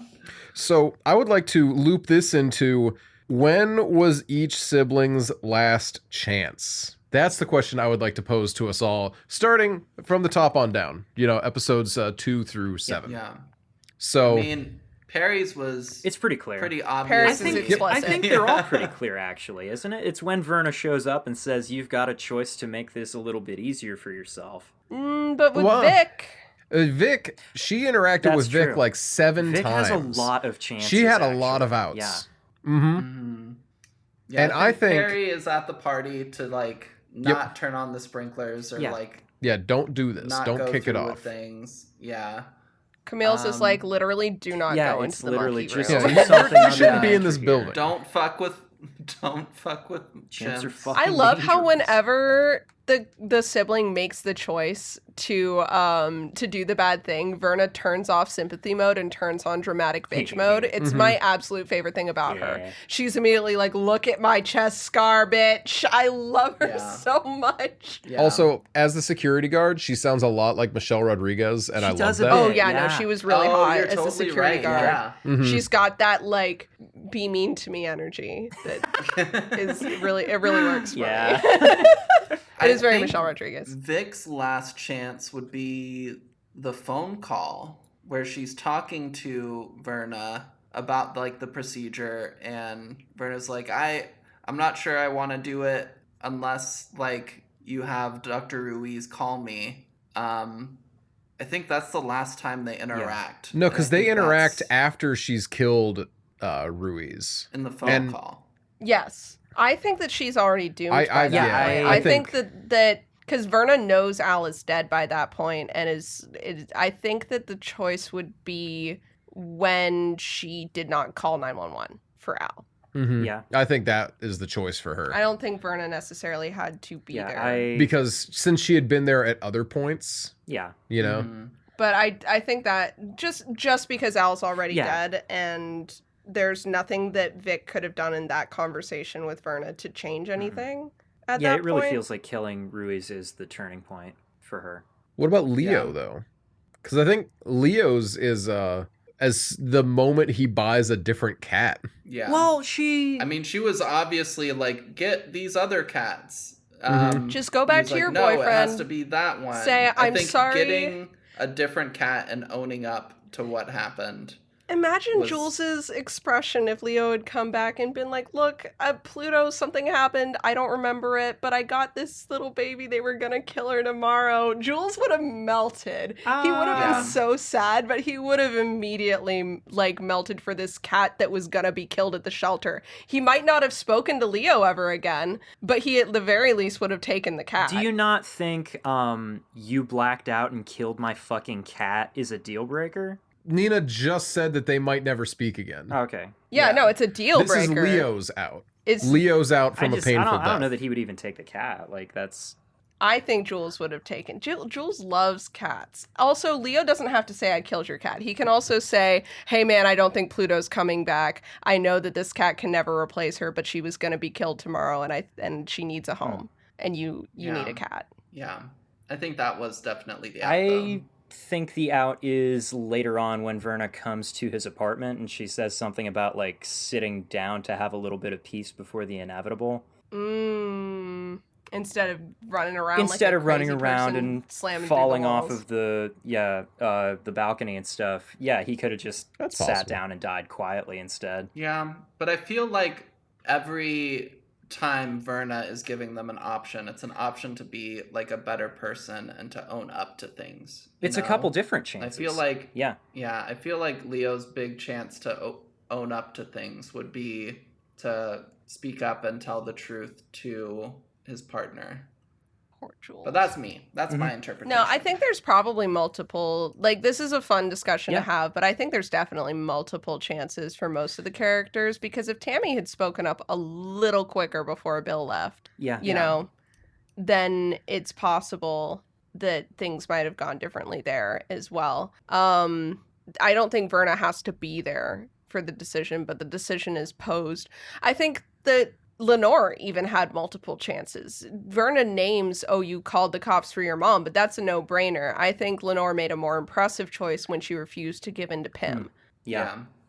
Mm-hmm. Great scene, by the way. I love how she goes back Great over to scene. after Really great talking to scene. him. She goes back over to the cops and she's like, "I'd like to make another She's like, statement. "This bitch!" I'm going to tell you even more of the truth just because fuck that guy." Yeah, that's great. Mm-hmm. One funny thing I want to say about Tammy and her chances is like her whole chances are revolved around like open up, talk to Bill, like share your feelings, be vulnerable. But there's this when she starts seeing Verna in the background of the built videos and being involved, and she's freaking out to Bill about that. It's like, I can't believe like you would like invite her and have her be in these videos. Like, what the fuck are you doing? And Bill's like, I don't know what you're talking about. Like, can you show me? And she's like, it's a live stream. Of course I can't show you. Like, it's gone. And both Piper and I are like, you could easily access bots. Easily. Also, you can easily. Did you get a screen grab? She's like, no, you can't. Yeah, you can. You literally can so easily. You This saw is one of her. those Your things- phone is right there. At the worst case scenario is you take a could've picture of your fucking TV. So there are three options here. One, Tammy doesn't know that you can take a screenshot of a thing. 2, Tammy knows you can take a screenshot of it, forgot to, doesn't know about VODs, and is counting on Bill being too stupid to know that you can take a screenshot of a live stream. 3, Mike didn't know you can take a screenshot of a live stream. I think gosh, that I one hope is the not. Surely least Mike likely. knows that you can take a screenshot of a live There stream. are multiple writers on every episode. There is no way in hell that none of them knew you could screenshot a live stream. Mike, I if think you don't it would have mind been weighing easier. in. Mike, please. I think that what probably how I would have done it, were I writing the scene, would be to pull a little Verna magic and have there be a screenshot of the scene, because we see later that Without her in it. without her in it, but maybe or maybe Tammy sees her there and Bill's like, that is clearly a different person, something that's a little less blunt than I can't take a screenshot of a live stream. Honestly, I feel like because Bill asked, he knows you can do that. And it's him, and his long-suffering relationship with Tammy. He's just like, when okay, she's sure, like, it's a Tammy. live stream, Bill, you can't screen grab a live stream. And she's just like, I'm sorry. If I had realized she was there, I obviously would have kicked her out. I understand how this Tammy works. has asked Leo to pause his game for a family meeting and has been very mad when he's like, I can't. It's online. As we all know, online can't be paused ever. Ever. Yeah. He's like, I'm playing League. I can't. I'm playing League. I can't pause. Can't pause. Give me a It's second. He competitive. does seem like a League player. He does, doesn't he? I love him. Yeah. Also, 100%. totally unrelated, I love when Bill was doing the "We built this body on work Oh and my soul," God. but the subtitle is "built." Mm-hmm. Yeah. Like his Yeah. name. Yeah. Yeah. It's so good. I love him. What a character. good. I am sad, and I think Mike has said that there just wasn't enough room. I'm sad we don't get an update on Bill. I know that Bill doesn't have as much Trauma. resources to do good as Mhm. Juno or Maury did, or as much motivation Right, 'cause of the to prenup. because of the prenup, poor baby. But I am bummed that we, out of all the, obviously Jules, we kind of get a little bit. Bill, we basically get nothing. Even Beth and Toby get a nod of taking down Arthur Pym. Holy shit. Yeah. Good for them. I'm so happy for them. I hope they stay together forever. And trauma bonded for real from one really bad internship. But yeah. No, I wish we'd gotten a little epilogue on Bill, but I understand we had so much to catch up on in that last episode. It's okay. Mike told us he got bigger than Blippy. That's Yeah. what's important at the end That of the is day. really. Thank you, Mike. Y'all know who Blippy is? No. That man haunted my fucking life at That work sucks. because I didn't know Blippy, the this was Wonderful a yeah, real World I thing. thought Tour. they made something. Came So, to- so is the person came to that town. Tammy references choosing Bill Mhm. over. That's a real person as well. Sorry, That's no, really funny. yeah, he's like a kid's music guy. Oh, God. He has this really catchy song. Monster trucks are big. Monster trucks are loud. I cannot deal with this. I No, cannot. I can't. Yeah, No. yeah. Welcome to my Christmas last year. I am so no. sorry, Noah. God, it sucked. Can I talk about someone else? So we haven't talked about a whole lot, and I don't really have a whole lot to say Is it about. Camille? I love Camille, but no, I actually have nothing to say about Camille. I love her, and she's hot, but She she's pretty says much what you everything see on there is screen. to say about herself while Noah she's and I there. said that exact thing. Yeah. Yeah, she's Mhm. like, I'm just a fan and I'm spinning and spinning and spinning. I'm like, yeah, that's it. Yeah, I you have did no- it. Also- That's what ruined me taking notes. I think in an interesting way, the most interesting thing to discuss about Camille for me is how her death is the only one that actually emotionally shakes up another sibling. Leo is devastated that Camille is dead. No one else gives a fucking shit that any of the other siblings die, but Leo having to get ready for Camille's funeral and remembering what she would say about the outfit that he would wear to it is the most genuine display of actual grief in the whole fucking is. show. Yeah. Yeah, and I love. No, I was gonna say Arthur. Oh, but okay. Yeah. Yeah, let's talk about Arthur. But for you sure. finish what you were gonna Yeah, say. I love in the meeting where they're like, we really feel like Leo should be the one to make the announcement. Here's the, they hand him the paper, and he reads it, and he reads the first couple of lines, and he's like, "Are you fucking kidding me? We're going with this?" And then Tamerlane says, "Oh yeah, are we really going with she was 34? Is that the number we want?" As though that could possibly be what he's objecting to. Tears streaming down his face as he says it. Yeah. That was one of the only improvised lines in the show. Really? Yeah. That's what happens okay. when you work on a project with someone enough. You know what? It's great that she had 2 improvised moments, because getting smacked on the back of the head with the NDA by Hamill, Pym that was also an that accident. was an accident, and she just went with it, and Mike laughed at it so much. He was like, that's absolutely going in the show. I love Pym's. So let's talk about Pym. Pym.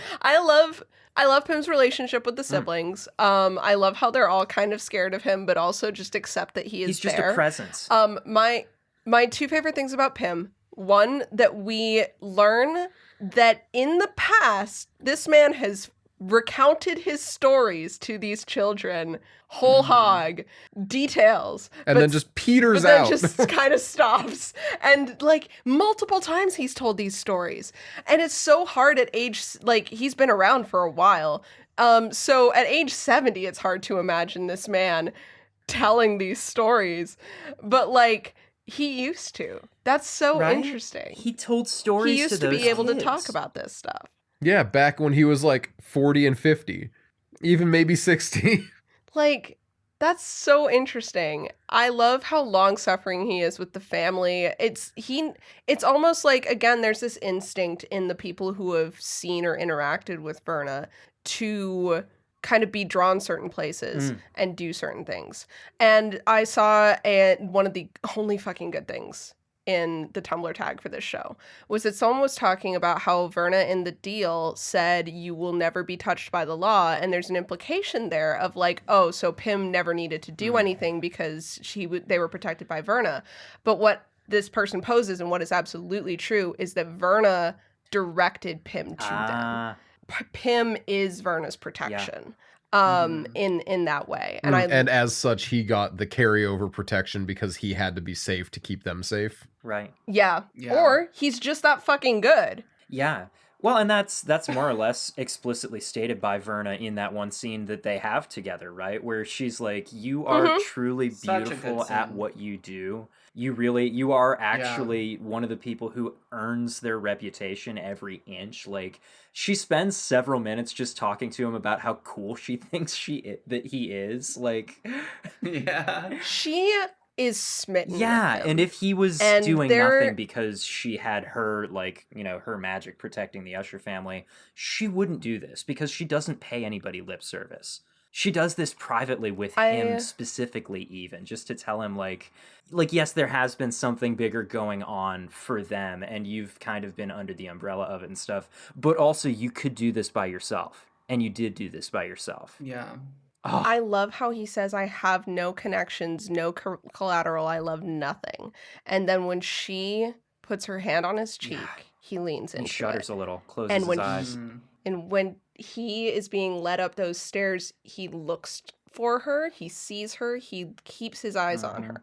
It's like, when you have nothing else in your life that you could possibly love, you have opened yourself up to be able to love something that was otherwise unlovable. There is a connection there that Verna can have with nobody else. And as small as it is between the two of them, it is because no one else could have that the way that they do. It's powerful. And I mean, I loved it. The way that she describes, like, coming up and, like, seeing the expedition, and describes and sets the scene of when Arthur saw her, and it's just like so beautifully like talked about and told, and just kind of like this connection that the two share is like really, really and like super interesting. It's interesting and it's compelling because we get, they are the two most mysterious characters in this show who both have their own thing going on.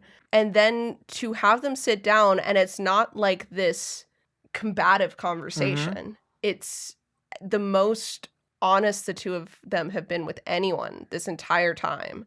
It's so good. I don't want or need any more than what I got, but it makes me go. You know what my "Wah." favorite part of it is?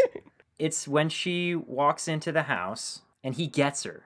And He's he got that gets needle her. and he like injects her with whatever it is, and as she's dying on the floor, he doesn't even wait for her to be all the way dead The before stuff. he wraps her up in the tarp and starts taping it up.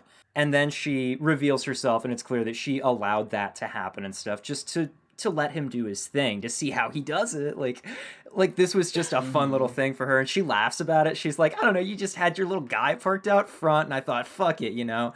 And they have this, you know, what is for her just this fun little, I just got pimmed kind of moment. She's so But great. and that is fully, she allowed it to happen, yes, but that is fully him getting her in his way, in the way that he gets you. Me when I fucking get But you. then she tries to get him in the way that she gets everyone. And he doesn't take the And he deal. says, "No!" She can't get him. He's the guy that she can't, get him. I fucking love And- that. And he Mhm. couldn't, and functionally he couldn't get her No. either. They both they're just They so... just dance around each other for a few Ah! minutes, and that's what the scene is. This that's is what what the scene Batman is, and but the it's Joker not- and the Dark Knight thought they had. And they Genuinely. could not possibly. They Fan wish. fiction writers, we need you. It's just so...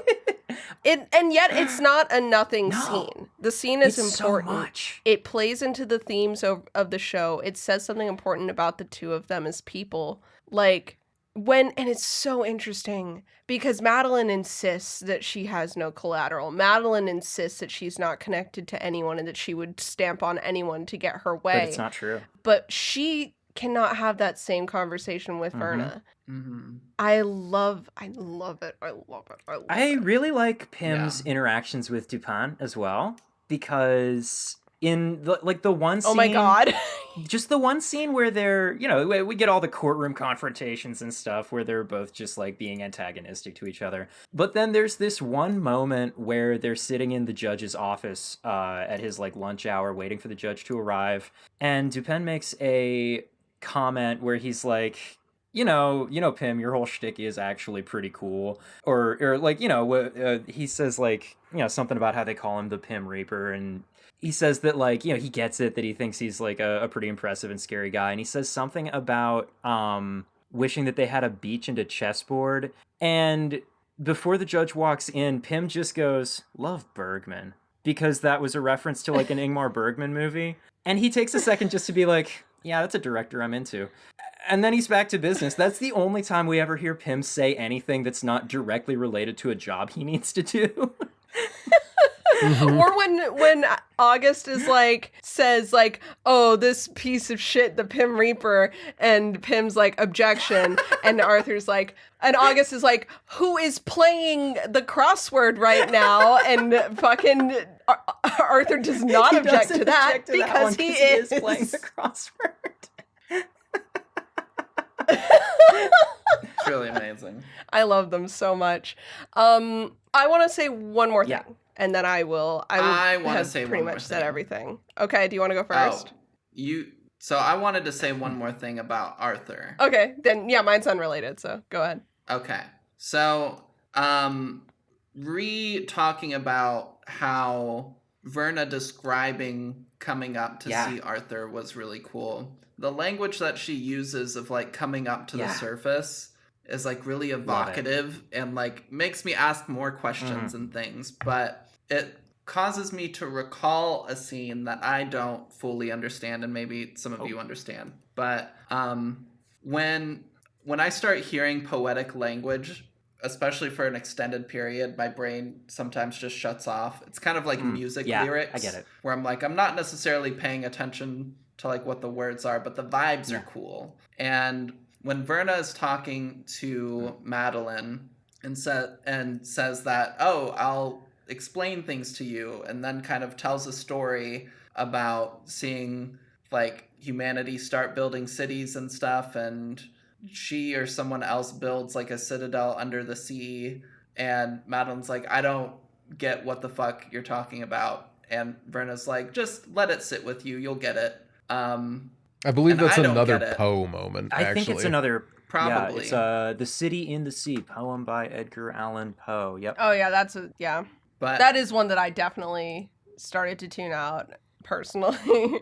yeah, but I just like the language of her talking about building a citadel under the sea, and then a few scenes later when she's talking to Arthur, talking about like coming up to the surface to see. And I'm like, oh, that's cool. Does she live in a little citadel under the sea? Oh, who lives in a citadel under the sea? Is she King Triton from The Little Mermaid? I love how Mike has confirmed that, because the easy read is that she is death or of some in some way. It seems like as a raven, ravens are related to death in a lot of ways. As a concept. Noah threw those off the ark. She functionally states like, oh, in some cultures they're seen as death omens and others are seen as good fortune. So that is who she is. She is both an omen of death and of good fortune. And she's not death and she's not the devil. She is herself. And I love that for her. The poem, I'm reading an analysis of the poem right now. Oh. And this analysis is saying that the ending of the poem kind of suggests that the city is more evil than hell. And it is also suggested in kind of by the ending of the poem that death is worse than the devil. Does that clear anything up? I'd have About to watch as much the scene as again. It could. All right, I'm ready to switch topics if let's y'all go. are. Yeah, I'm Yeah, confused go by for this it. poem, Okay. so let's go. So, one thing that's been consistent in Mike's projects are LGBT characters, LGBTQ. And this show does the most and the most effortlessly. From the beginning where we learned that August has a husband to just all of the ushers being queer in one way or another, which I love. Well, most of the ushers. We don't get to see anything from Freddie. I was going to say, all the bastards are, for sure. All the bastards are. And Madeline is, but Roderick, Tammy, and Freddie don't have a chance to really get into that. I love how it's done. I love how there are good characters and bad characters who are queer. We have, obviously, Beth and Toby. We have Al, who is a complicated character. Jules, who is not. He's just a sweet baby boy who's doing his best. He doesn't deserve any. He does not deserve any of it. We have a really interesting spectrum of these characters that I really appreciated, that were done with care. I don't think that any other relationship in the show could have, apart from the one between Vic and Al, could have been a lesbian relationship based on the kind of power structures that were there. I think some of them might have gone over more poorly in that way. Same with Leo and Jules. There are types and stereotypes of relationships that were avoided by putting different relationships into different siblings. That I thought was really interesting. And it reminded me of a lot of the show reminds me of American Horror Story because it's got that opulence and that anthology kind of a feeling to it. But one of my favorite things about American Horror Story Hotel is that in this absolute clusterfuck of a TV show, is one of the first trans narratives I ever saw on screen.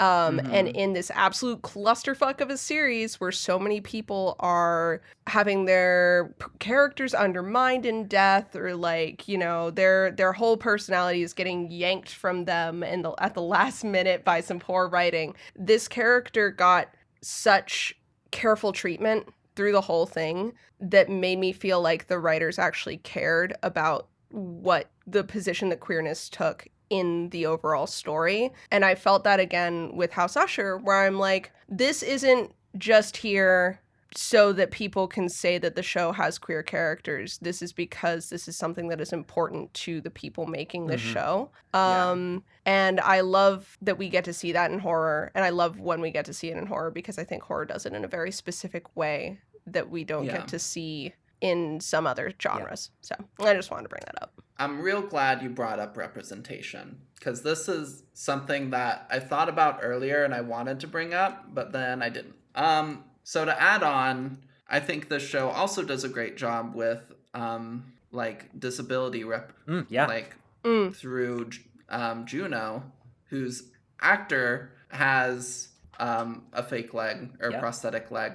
And so in the show, obviously, the character has this prosthetic leg, and it's just handled really well. Yeah. And same with the queer characters and the queer relationships and just everything. And it's really refreshing watching a show like this, because I feel like so many shows that have like queer characters, kind of like what you were talking about, and like disability representation as well, it feels like they're doing it to check it off a list. This is a call out Like, post "Here, for look." This is a call out post for Our Flag Means Death. Fuck you, Oh my Our Flag gosh. Means Death. I am so disappointed in how that stuff was handled in the second season, specifically with disability. I haven't even watched season 2. I will not spoil anything. I will just say that I was just, especially specifically with one character with addiction and disability, and that is handled so well with one character in House Usher through Juno. It's written really organically into her story. It all makes sense. It makes sense why she would end up where she did, and why she is who she is, and why she ends up where she ends up. Yeah. And just, it feels cringy when other shows have a queer character or a disabled character, and they're like, hey, wink, wink, nudge, nudge. Look, we have this character here. We have, like, look at them. We have this character. Oh, here's a little joke about how we have this character here. And call out post for they Ted just Lasso. bring it up Fuck you, Ted Lasso. incessantly. A big recent example is, for me, Doctor Who. Call out post for Doctor Who. Doctor Who's great. I really enjoy Doctor Who. I love Ncuti Gatwa. I'm really excited for to see what this Ncuti new does. series. It's gonna be really great. I think Ncuti's gonna kill it. But during like the holiday specials, they have this character that's in a wheelchair, and I love that they have this character in a wheelchair. There's one episode where like there's some stairs, and these people are like, I'm sorry, we have to go," and she's like, "Don't worry the fuck about me, just fucking go up the stairs." And I'm like, that's a nice little moment. That's cool. But then they keep having scenes where they're like, let's point towards this character's disability constantly. Oh my god, the TARDIS has a And ramp now. It's the like, TARDIS has a ramp now, and she's like, ha, way to be in the, like, welcome to the 21st century or whatever. And I'm like, this is killing me. The same thing with the Meeps pronouns, where I was like, there was a way to have that scene and just not phrase it that way. Yeah. No, go ahead.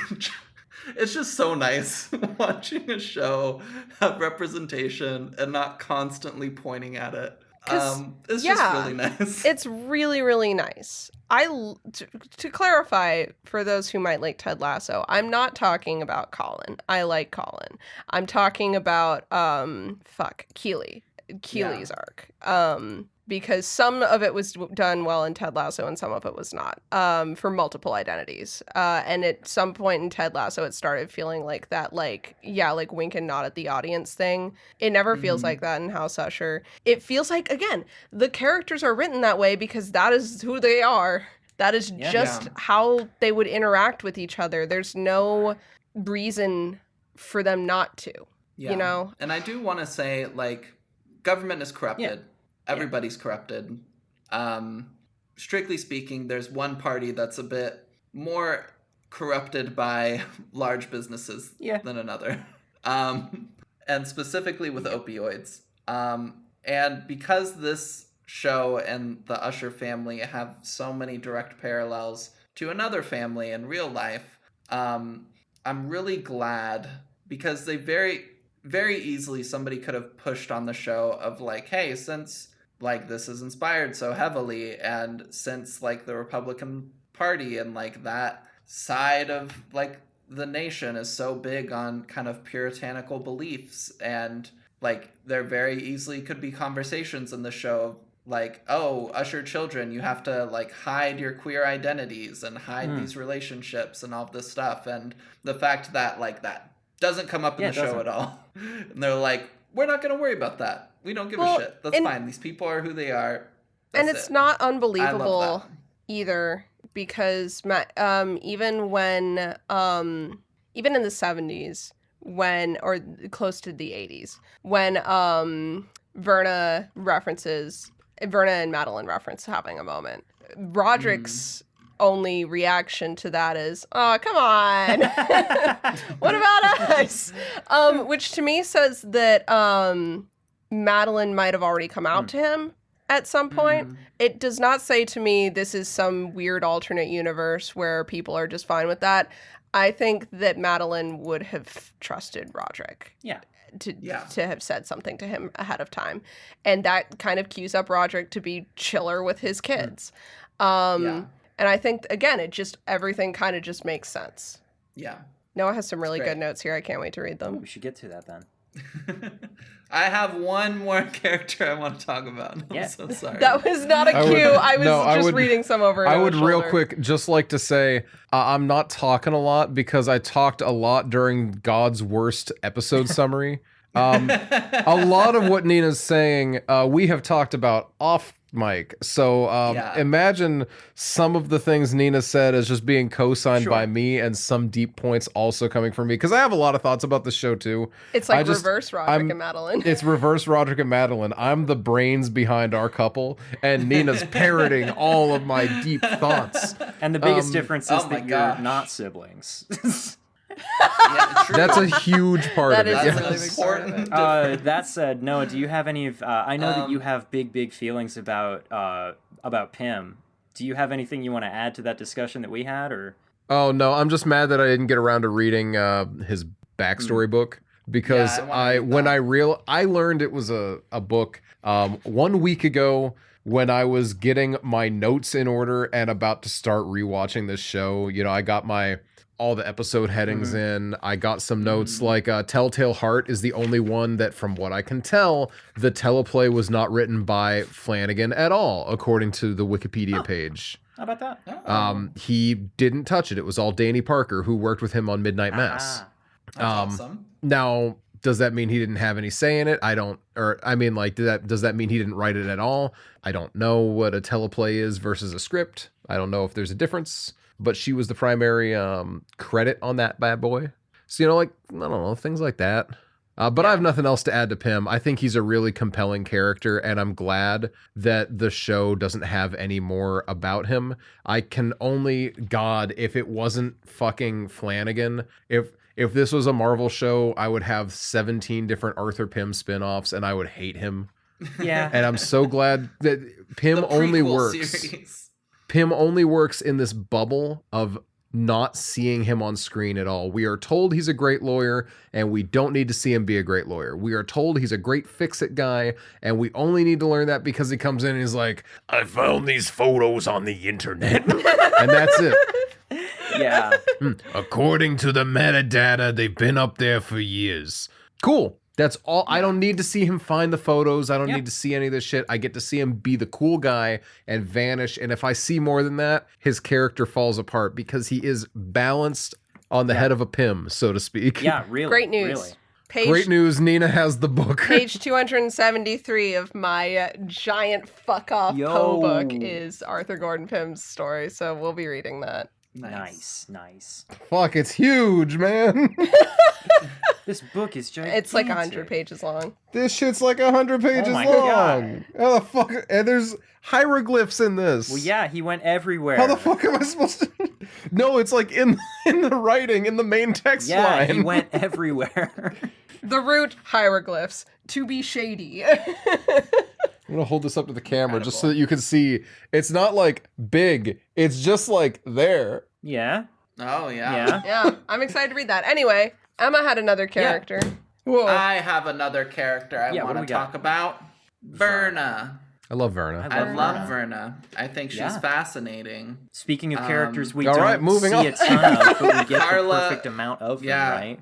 Carla does an incredible job. As always. Such a cool character. I love her. She is a cruel, cruel bitch. Yes. Oh, yeah. Yes, she is. She constantly is going around complaining about the state of humanity, how humanity doesn't prioritize those who and really then she need says, help. what can I do about this? Ooh, I'm going to make it worse. And then I'm gonna give power to the people that are shitty, actually. And then at the end of their lives, I'll laugh at them and shame them for doing shitty things God, with the power I I love gave them that. when I knew that they were shitty people. Because she was like, during the deal scene, she's just like, yeah, you can, you're gonna run the company. It's all yours. You could be altruistic or not. I don't give a fuck. I'm just gonna come and collect what's mine later. And it's like, After she knows bruh. they already murdered a person. Yes. So she knows they're not good people. They're not You don't gonna see do her good standing things. next to good people in pictures on the internet. No. Yeah. I'm like, Verna, if you want the world to be good, maybe start talking to some I don't nice know people. how much she does want Yeah. people to be She wants the world to be interesting. My personal read of her is that she is fascinated with the evil of humanity, and she is playing with evil people like dolls because she loves seeing what new evils they come up with. And then she punishes them for it and such, yeah. Damn, but... Verna. Yeah. Stop playing with those dolls because they're causing a climate crisis. Well, and this is pretty much what Pym other says, things. right? Because she makes that little joke that kind of implies that she made a deal with Donald Trump. And Pym says a line that is basically to the effect of, would you kill him faster, please?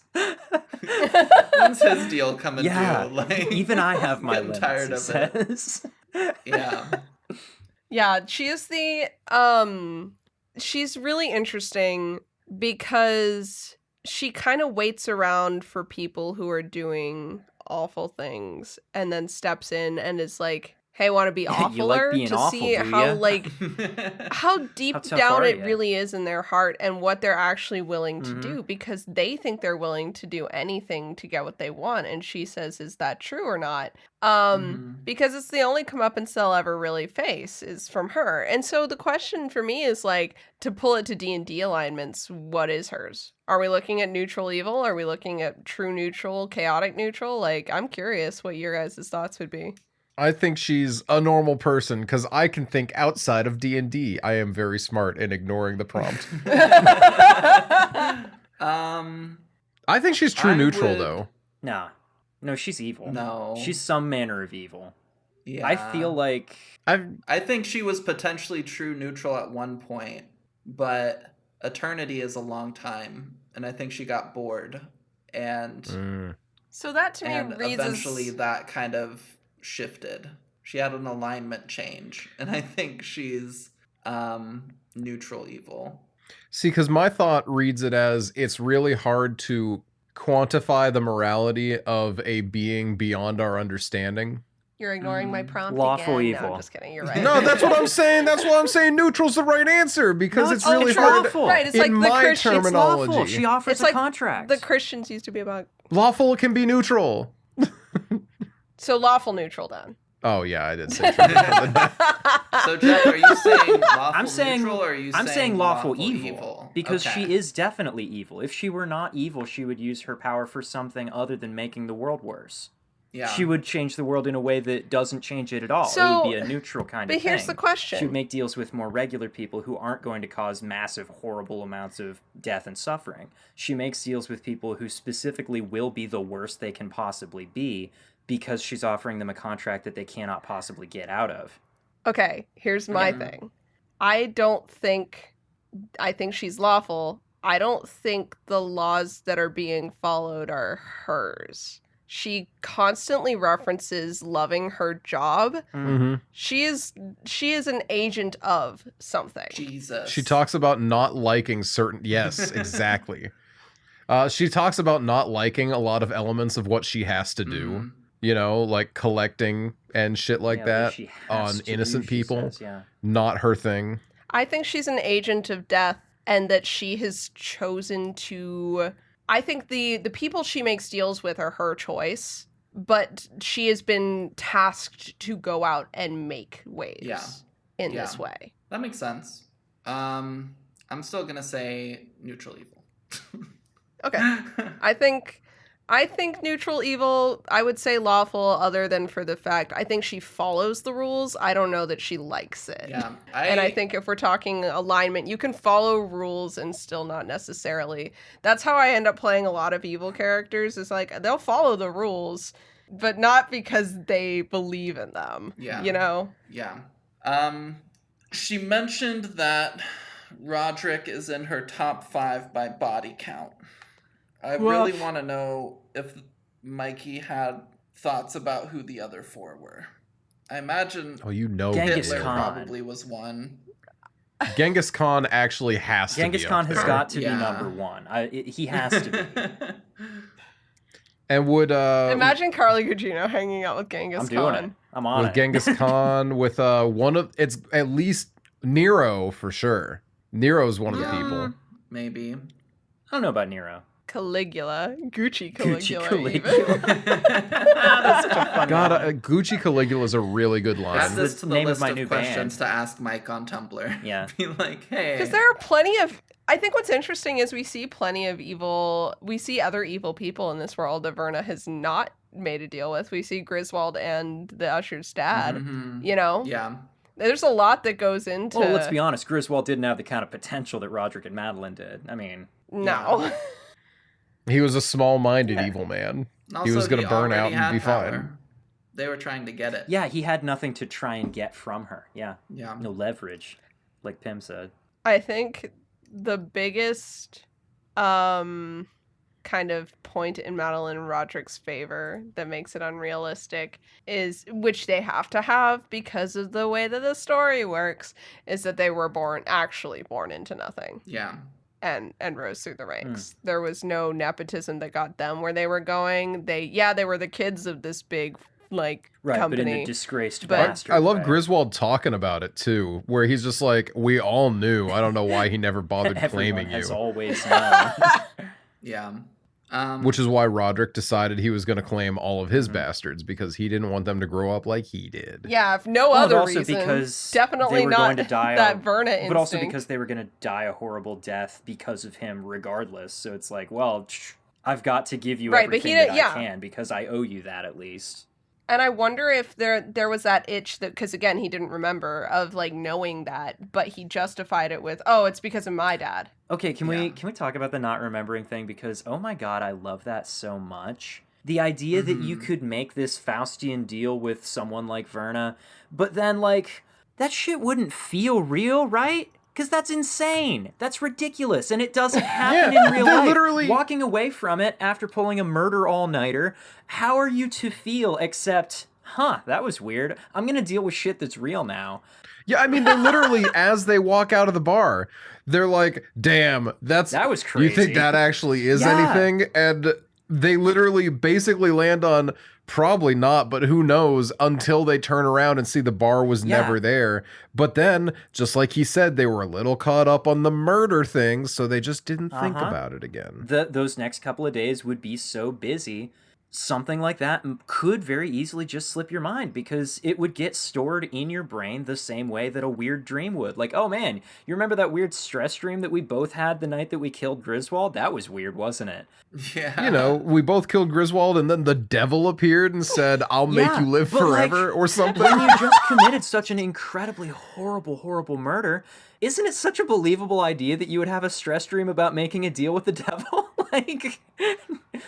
Especially when she literally says the line, "Souls aren't real, and anyway, if they were, you sold yours tonight brick by brick." like...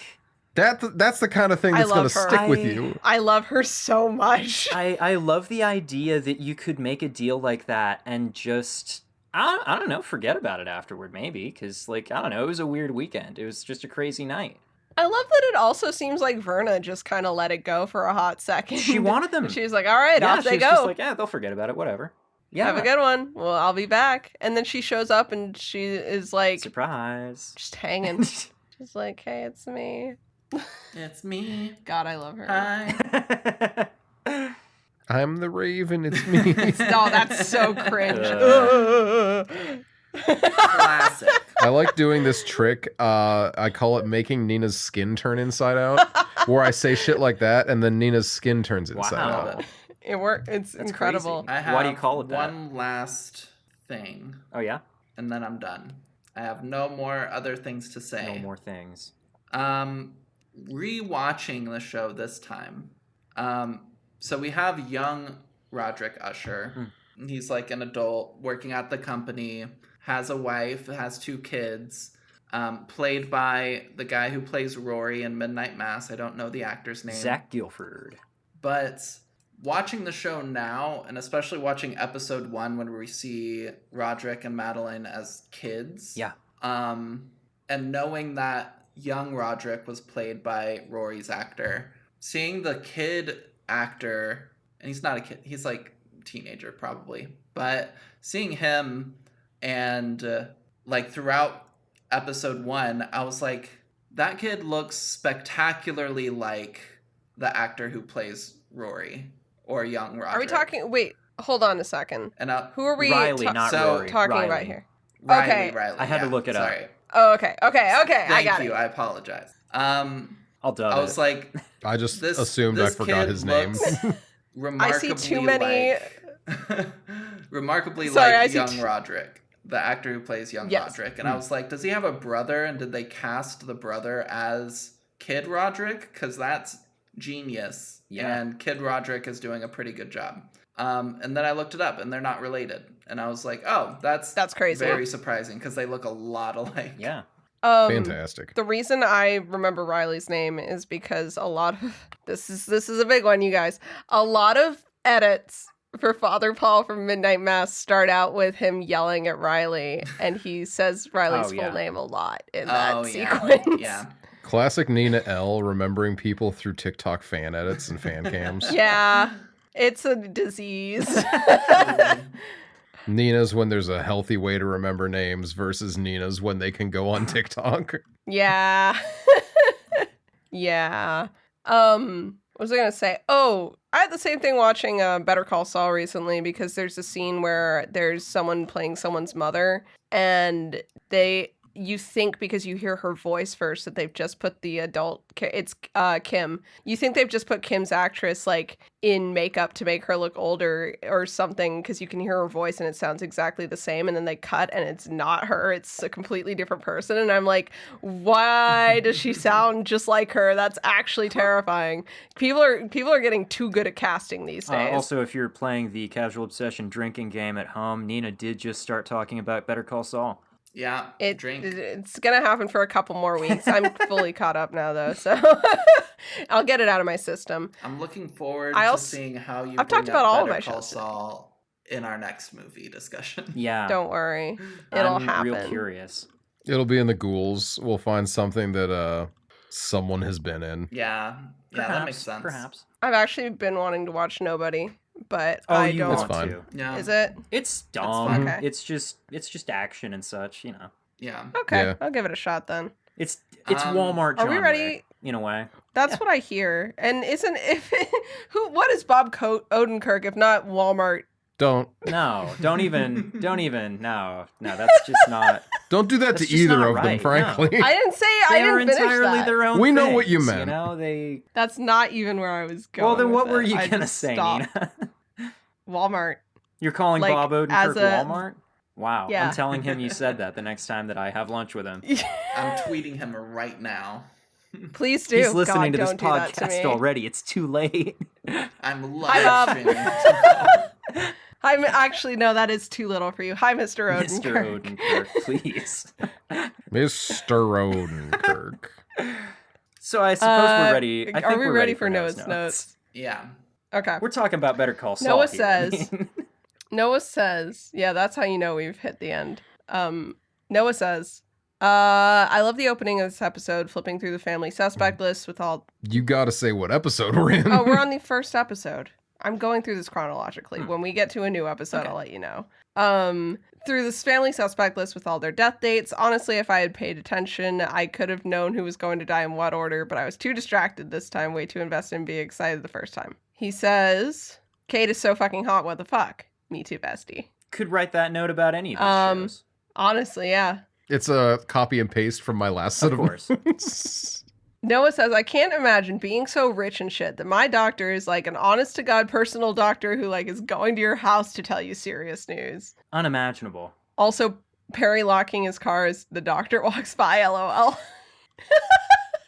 The details of these characters. I know that Kate had a bunch of notes on Camille Oh, yeah. that like Mike has posted on Tumblr that cracked Mhm. me up. Camille speaks French and German and thinks in German and has to translate back to English, even though Kate cannot do that. There's so many, like, she's allergic to cereal. Did you see that one? I love her so My favorite much. is the And by dog her, leash one. I mean Kate. Oh yeah, how there's a dog cage Yeah. in like her bedroom. There's a moment where she and- like does a little bit of tidying up, and one of the things that she like grabs and tosses off to the side is a collar and a leash. And then there's a Yeah. human-sized dog cage over in a corner of the room. Yeah, This was entirely Kate's idea. Kate really fought. I love for- her so much. Kate really fought for her to have like an animal play thing. Yeah.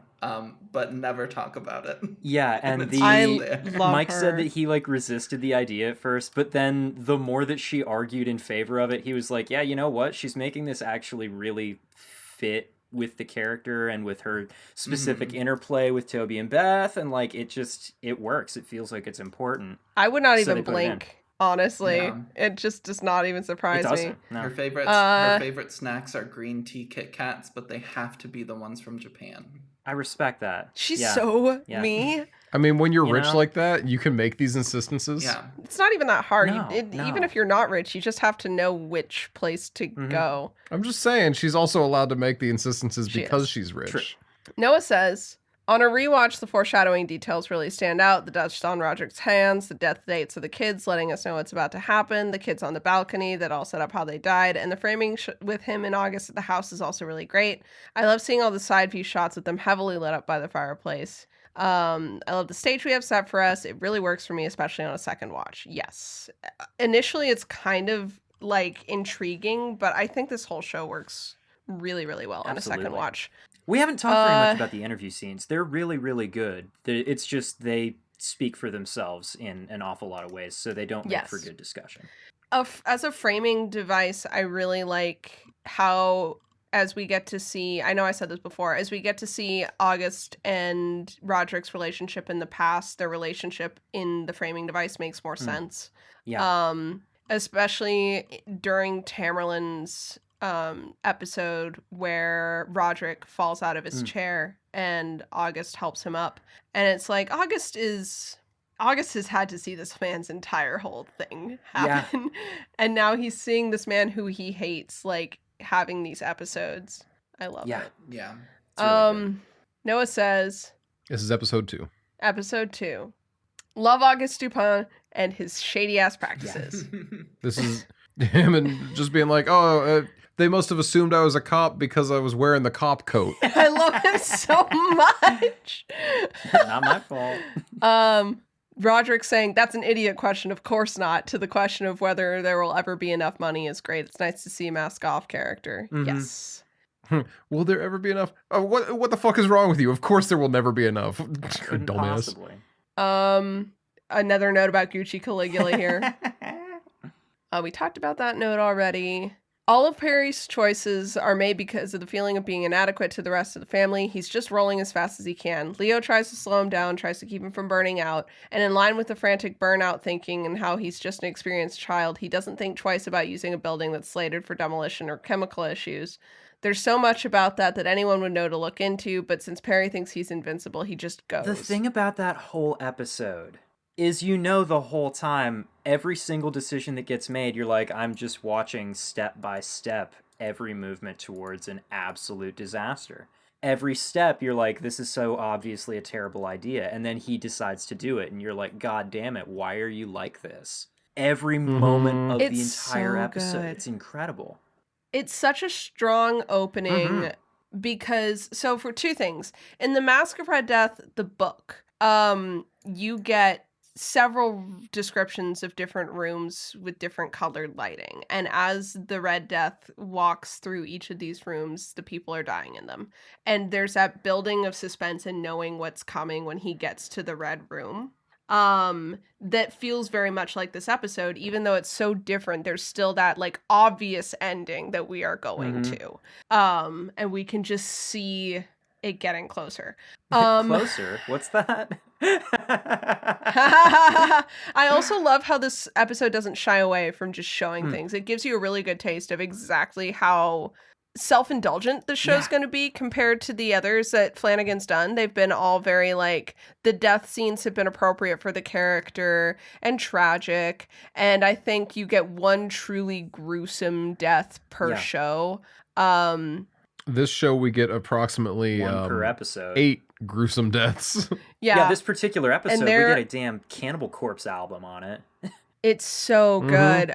This episode really opens with, this is what we're doing. We're doing it. Are you in? Also, we forgot to mention, this is our most recent Dong entry. There is, in fact, Dong. And it's this episode specifically. There is a lot of Dong in this episode.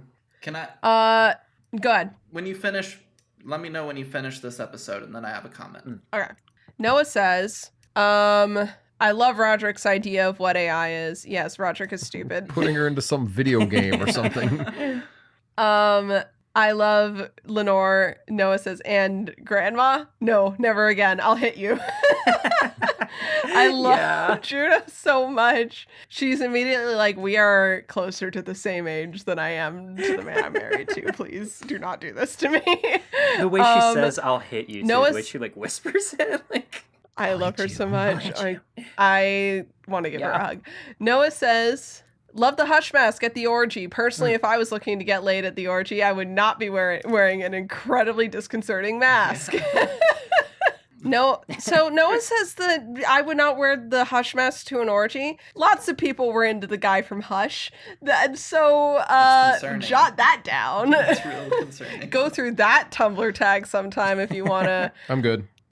People are into the guy from fucking Black Christmas. That was one I found out. I'm not surprised. I'm just disappointed. Is it Noah? I think the Hush guy is more normal.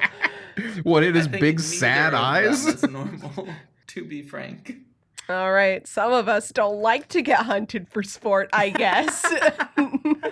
Nina says some big statements right now, but when I try to hunt Nina for sport, suddenly it's, leave me alone. I'm trying to concentrate. Stop poking me. Yeah, classic. Noah says, you didn't read the invite? Perry, buddy, you know you didn't invite her. There's a note about using 9 Inch Nails. Naturally. Good shit. The remix is fun. The mixing isn't as bad as I remembered it being. This is Nina, not Noah saying this. I remember the not really feeling the music the first time I watched it. Maybe I was just too focused on the gore.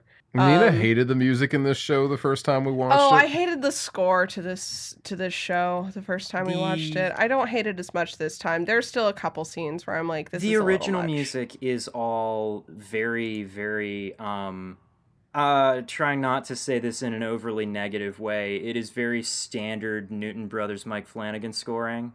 And that is it's honestly very melodramatic, one of his stuff's like biggest downfalls to me. Is I don't hate the Newton Brothers. I'm just not super into their thing. I don't know. You don't like them as much as Mike does? No, not nearly. Okay. Noah has already talked about this, so that's the end of episode 2. Emma, what did you have to say? So there's an actress in this episode. This is all speculation, and this is all me. Well, some of it's not There's an actress in this episode that's not speculation. Statements I'm going to say is speculation. Okay. So Molly Quinn is a minor character in this episode.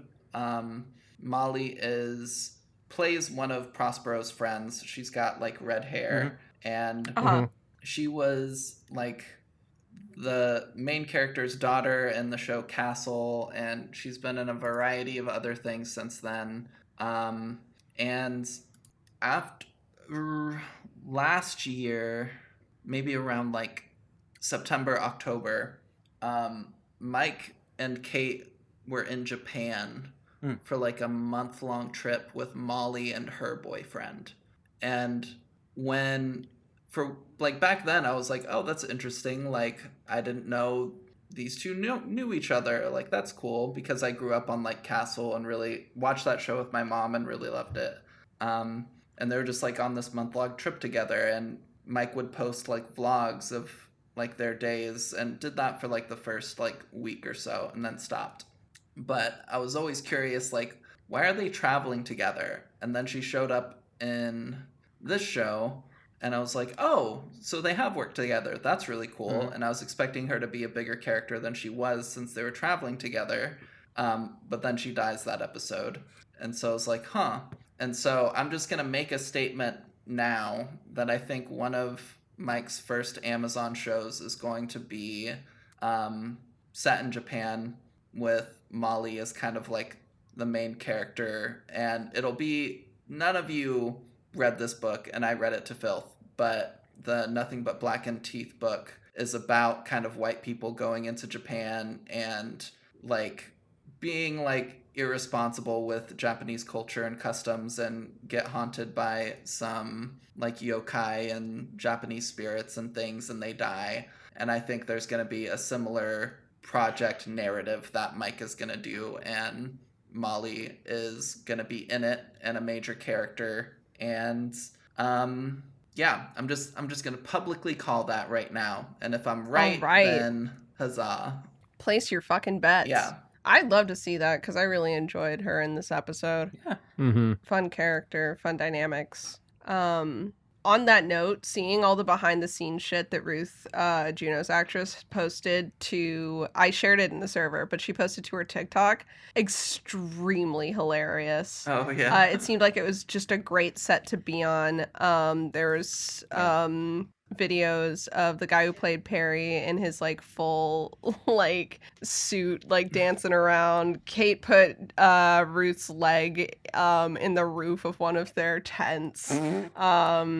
There's just, she posted a picture of it. She's like, "Who stole my fucking leg?" And then had like a poll, and like no one voted for Kate, and she was like, "It was Kate." But it looks like It's it was very Raoul coded, in fairness. It is, Yeah. to be fair. But we're learning specifically through Raoul's and Kate's relationship that Kate's kind of a little shit, and I'm really enjoying She's a prankster. knowing that. Okay, Rue Morgue. I want to note the fact that Roderick Usher Experiments spells out Rue is really funny, hilarious, good one. That's all I have to say on that. As Nina, Noah says, Leo is the only one who is actually shocked and miserable about this, as he always is. Noah says, I love how offended Camille is when Leo is blitzed, but then the little face she makes when he offers her drugs is, I love that scene so much. Like, you're my PR, the head of my PR campaign, and you just took an edible. Well, yeah, do you want some? Well, yeah, I want some. Like, I love their relationship so much. There's a moment later in that scene where she like, you know, after they've been sitting for a while, and she like goes to stand up and she's talking and she just like stops in mid-sentence and then keeps talking. I love her love so that. much. She's so real. Noah says, I really hate this Lemons bit because it just starts out embarrassing and then it hits real world stuff that's happened and it still cringes fuck to go off like that. Yeah, rest in peace, Mike Flanagan. You would have loved Portal 2. I genuinely think that the Cave Johnson Life Gives You Lemon bit is more poignant and less dated and cringe than the Lemons bit in Usher. It did not land for People me. love the Lemons bit. Well, here's the issue with the lemons bit is it's just about the Lay's potatoes. What's wrong with that? That's what it is. The Ligadome There's nothing thing wrong is just with that, but when Oxycontin, it's- and It doesn't matter though, because the issue with the lemons thing is it also has very strong internet presence, the Cave Johnson lemons bit, and it's really hard to take the lemons conversation seriously and then also to go on Letterboxd and see 500 reviews saying this show is so lemon is fucking embarrassing. That well, that's your that fault for reading specifically Letterboxd reviews, honestly. this show is I go there. my thing with the Lemons bit for me is just that it is the most Mike Flanagan monologue in the show. I think Perhaps. it's the one that stops the plot the most out of any of them. And it serves the same kind of purpose as other monologues that happen. it feels like one of those kill your darlings bits where it's like you needed to take this out because it was redundant and it's not as clever or poignant or thematically coherent as other kind of conversations that serve the same purpose in the same show. But because it is so pithy for that, get it? Because lemons. But because it's so pithy and it's so quotable, they probably didn't want to take it out for that reason. But I don't think that it hits the way that like Madeline's, because it doesn't say anything about Rod really. When he gives it, it doesn't. It actually tricks us into thinking he has an original thought in his body. It doesn't. The same way when Madeline gives her monologue at the end, I feel like that says something about her. It says something about what they've done. Rod's speech to Juno about who she is to him. Rod's speech to the kids in the boardroom about how people asked him for Ligadone, all kind of serve very similar things to me, but fit the narrative better. That's my problem, really. But I also think that it's a cringe ass Reddit comment. I do hate it when any show tries to evoke modern slang. It's like the Mean Girls fetch thing. I mean, have you considered the show is pretty lemon though? Oh my God. I don't have to do anything with that. Noah says, moving right along. Noah says, Noah has a huge crush on Kate, and it's absolutely affecting his ability to write notes. Noah says, Camille yelling at the helpers, and then the tiny little, ow, migraine. Oh, sorry, not all of my notes can be a thought out like full statement. My favorite. Sorry, I'm allowed to laugh at a very objectively funny line. My favorite line in this entire show is, I don't give a shit, Beth. The way she says Beth. Like, it's so good. Beth got turned into a 7-syllable name. I love her so much. Noah says, Camille, you can't triple park like that. I would posit, yes, she can. Yeah. Noah says... Well, now who's head over heels? Noah says, Verna's name tag is good in French. Is this anything? Is that what it said? I don't... Yeah, it just says good.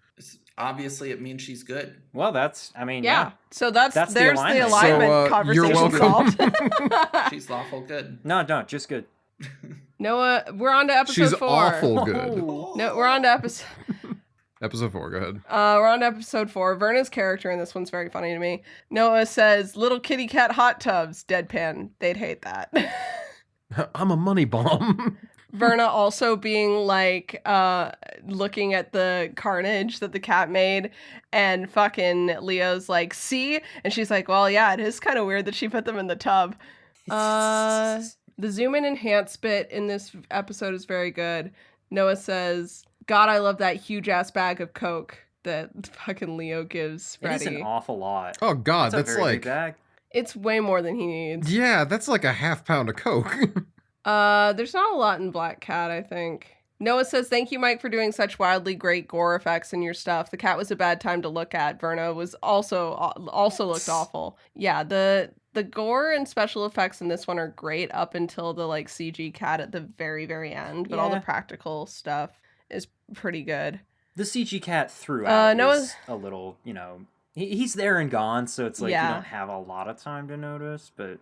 Same with the chimps, it's a consistent honestly. issue that Mike has, is his CG, the way he does his like lighting and everything makes his CG really obvious every single time. Yeah, it is unfortunate. Noah says, episode 5, Telltale Heart. Verna thinks Mads is so hot and she's right. Freddy going, oh, right, the hookers, and having Tammy stare a hole through him is hilarious. The fact that Freddy knows about Tammy's hookers is killing me. Why does he know that? Probably Camille. Oh, so true, actually. She ran with that straight to everyone. I think what's more telling is the way that Tamerlane just kind of like nods to him when he says it, as though it's like not a weird thing for him to know about. Like, it's just another thing. Maybe she told him. I get that, actually. Noah says the hideous gargling voice Mark Hamill is doing is what I want to sound like so bad, and that is valid. It's a real special kind of voice. It's like a real, like, actual normal person voice version of the meatball voice I got. What? It New York Italian pizza man. Oh, okay. Yeah. Noah says, in The Telltale Heart, the build-up to this reveal is insane. For such a well-trodden story, we managed to get a next-level tense reveal to what we were all starting to realize. Yeah, to be able to take a story that everyone knows and make it uniquely and refreshingly horrifying all over again is extremely impressive. I love The Telltale Heart as a story, and I was not expecting to be scared by it again. It was like hearing it for the first time. It was really good. Noah says, Goldbug, I really would hate to live in a house with this many mirrors. Noah doesn't like mirrors, especially Noah in the hates dark. mirrors. It's a well-trodden story point. We all watched Oculus. I talked about it at length. I was expecting, because of how many mirrors are in her house, I was expecting the Lasser glass to be here, but it was not. I think it was in it was in the bar? It was in the bar. It was in the bar, I believe. It doesn't match her decoration. I have a unique view on mirrors. Are you ready for this? Yeah. I'm very pro more mirrors. Yeah? And you know why? Okay. Why is that? Mirrors are one of the only things in the home that you need like a separate special cleaning liquid for. Yeah, it's called Windex. Yeah, it's really annoying because I've been like, when I moved here, I was like, I'll like clean the bathroom. Like, so don't worry about it. And we have like bathroom cleaner and everything. And I use the bathroom cleaner on everything except like I can't use it on the mirror. I have to get one specialty liquid for one fucking mirror that we have in the entire place. And I'm like, You don't just use window cleaner? no, we don't have window cleaner either. Is that not the same thing? Why No, would I don't clean think my we have windows? window cleaner. No. We had it till you got rid We of live it in an all apartment. Why by do you cleaning I live in windows. an Shit about cleaning apartment. the windows. Because you live there. I'm not gonna. Do you not vacuum your floors? We clean our floors. There's a lot of floors. But it's That an makes apartment. sense. Why do you bother? What are you talking about? You Oh my live with God. your Oh my windows God. every bit Are as we- much as you live with your floors. We have like 2 fucking windows, my dude. How do you only have 2 windows? That's horrible. Oh my god. Okay. Do you live in my we old have, apartment? Okay. Anyway, We have. Yeah, no I have kidding. one window in this room. Uh-huh. It is this wide. That sucks. And then it's tall. But it's like a nothing window. Mhm. We have a similar nothing window in our bedroom, and then we have one major window in like the living room, which is like Piper's office. But like we don't really clean those windows. Huh. Like they're really small. Like you can't see out of them very well anyway. It's not a big deal. But mirrors. I'm pro having more mirrors because then you're finally putting that like mirror cleaner to use. There. That's Okay. what I wanted to say. I'm done. Oh my god. I'm anti-mirrors because I see them in the dark and I scare myself. They do get way scarier in the dark. Noah stops labeling. Oh, there it I is. do not. Then what the fuck is this? If you scroll up a little, it's the movie. They're watching The Pit and the Pendulum. Oh, they're watching The Pit and the Pendulum. I forgot. The Noah one says- from the it's ancient, 60s? and I can't remember if that's the one. Well, there's an older one, so that's probably Even not the older. right one. But the oldest Pit and the Pendulum we have is missing like a reel in the middle or something, or the end.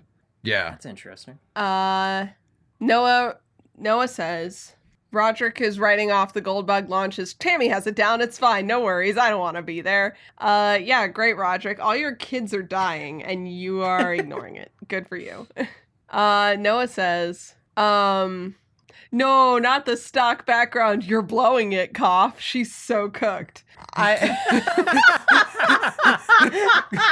I mean, what the fuck are we doing here?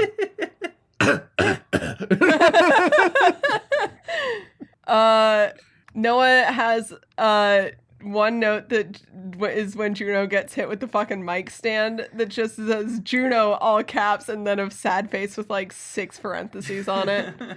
Yeah. Me too. Poor Juno. Piper was distraught when that happened. After Allie, I was so worried, but then it like kept like showing her body. It didn't like cut. And no one was like that worried about her, and I was like, okay, she's Well, over. it was just Wow. Juno. You know, no one's gonna be worried about just Right. Juno. Noah I says, was worried. congrats, Tammy, you had the most hauntingly beautiful death so far. And then he says, directed by Mike Flanagan. No shit, bucko, it had mirrors in it. It did feel a lot like Oculus to me. Both it had the mirrors and it had the unreality and the memory, like the flashes of like what's real and what's not, and like falling asleep only to find that you've done things, which is rough. Yeah. Noah says, we're on the Pit and the Pendulum. Noah says, shut up. Don't you ever get tired of hearing yourself talk? Get his ass, Augie. I think I actually said that out loud. I was so sick of Roderick at that point.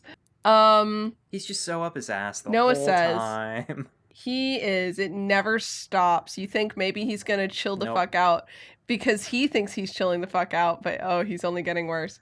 Noah says, Freddie, how have you not torn down the building yet, you buffoon? Yeah. Well, now it's a crime scene, and I can't tear down a crime scene.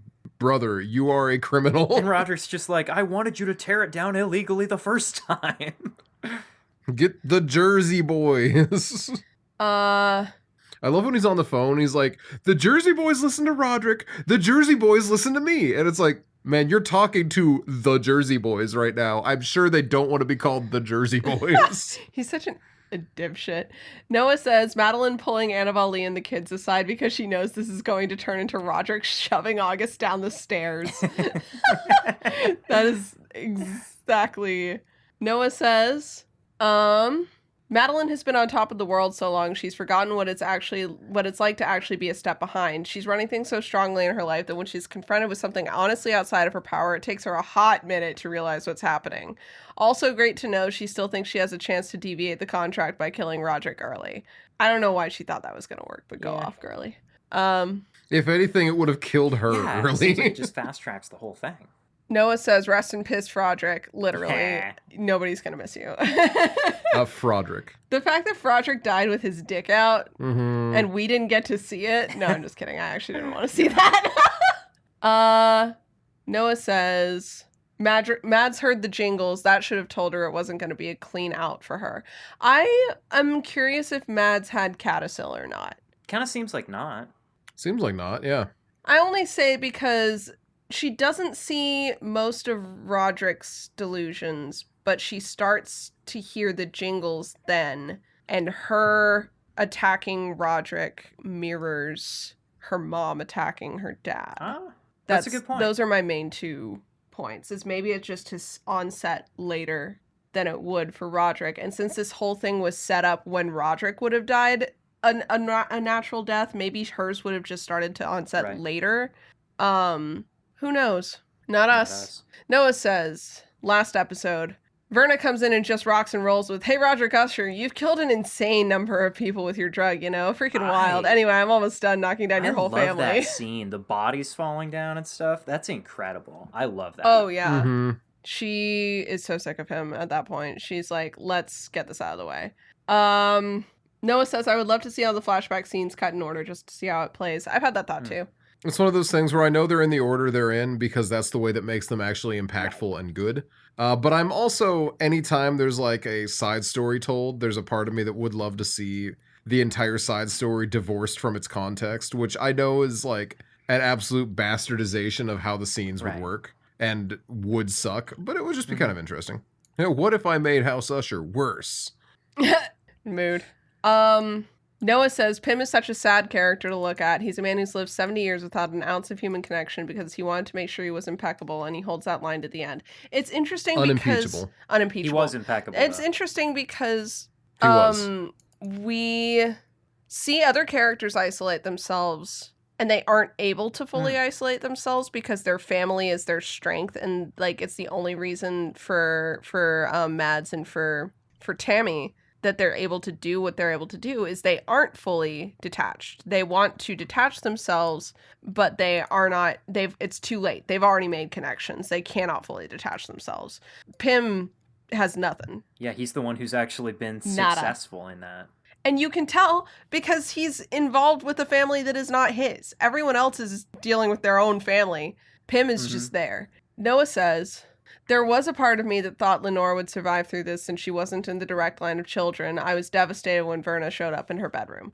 I had the same thing. I think a lot of people were in denial. Mostly because Verna did say your children. She did say children, so there was a part of me that's like, well, maybe the next generation's gonna be okay. But she did also She say said bloodline. She said Mhm. every She used Usher both. that is now and every Usher that will be born, and she is an Usher. She did say that. Noah said, I remember being a little confused about all the Egypt shit in the show, but it connects better on a rewatch. Living forever, who better to try and emulate than the pharaohs, I suppose. Yep, agreed. Noah says, Freddie getting unceremoniously slapped down a bag of coke on his grave is really funny. He really doesn't deserve shit, Lamau. Yeah, Noah says he's just happy to have watched this one again. Me too. It's a good Um, show. Slapping the coke down on Freddie's grave kills me. Everyone else gets like a moment of love. At And least light reverence, even the people that she didn't Yeah. care for. good God. I don't know. I love this show. That's all I got Yeah, to say. really. This is long enough this episode point. already. Does anyone else have anything?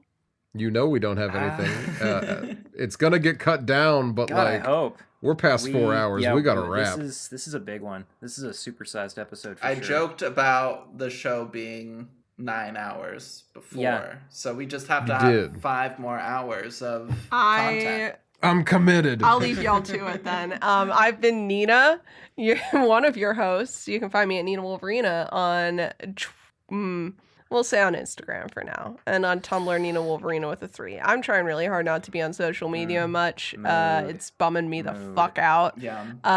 But I do still want to post about writing and stuff. Instagram is the least bummery of a place for me right now, so go ahead and follow me over there. And that's it for me. And I'm Noah. You can find me as Bubbadabad, Bubbadabad. I am on Letterboxd. I am, as of, well, it's tipped over past midnight, so I'm now 1 movie behind. Ooh, you However, suck.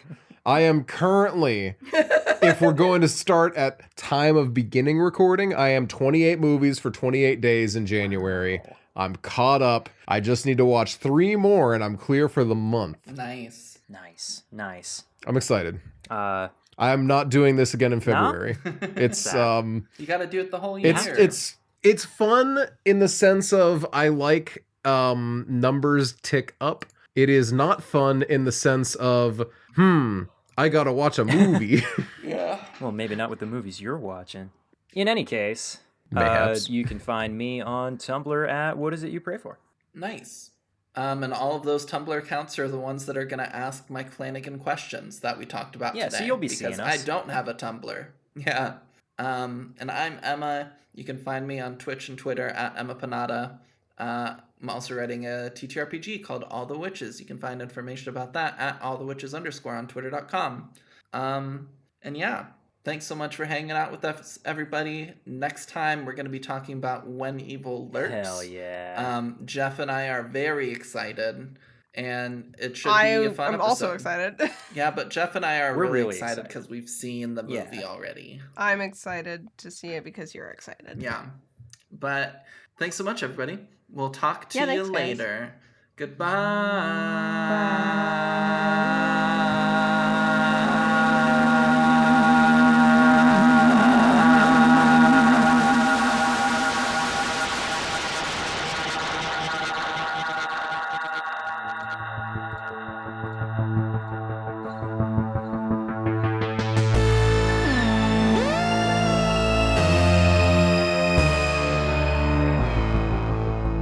I have to keep recording for 30 more seconds because right now I'm at 4 hours, 19 minutes, and 30 seconds, and I just...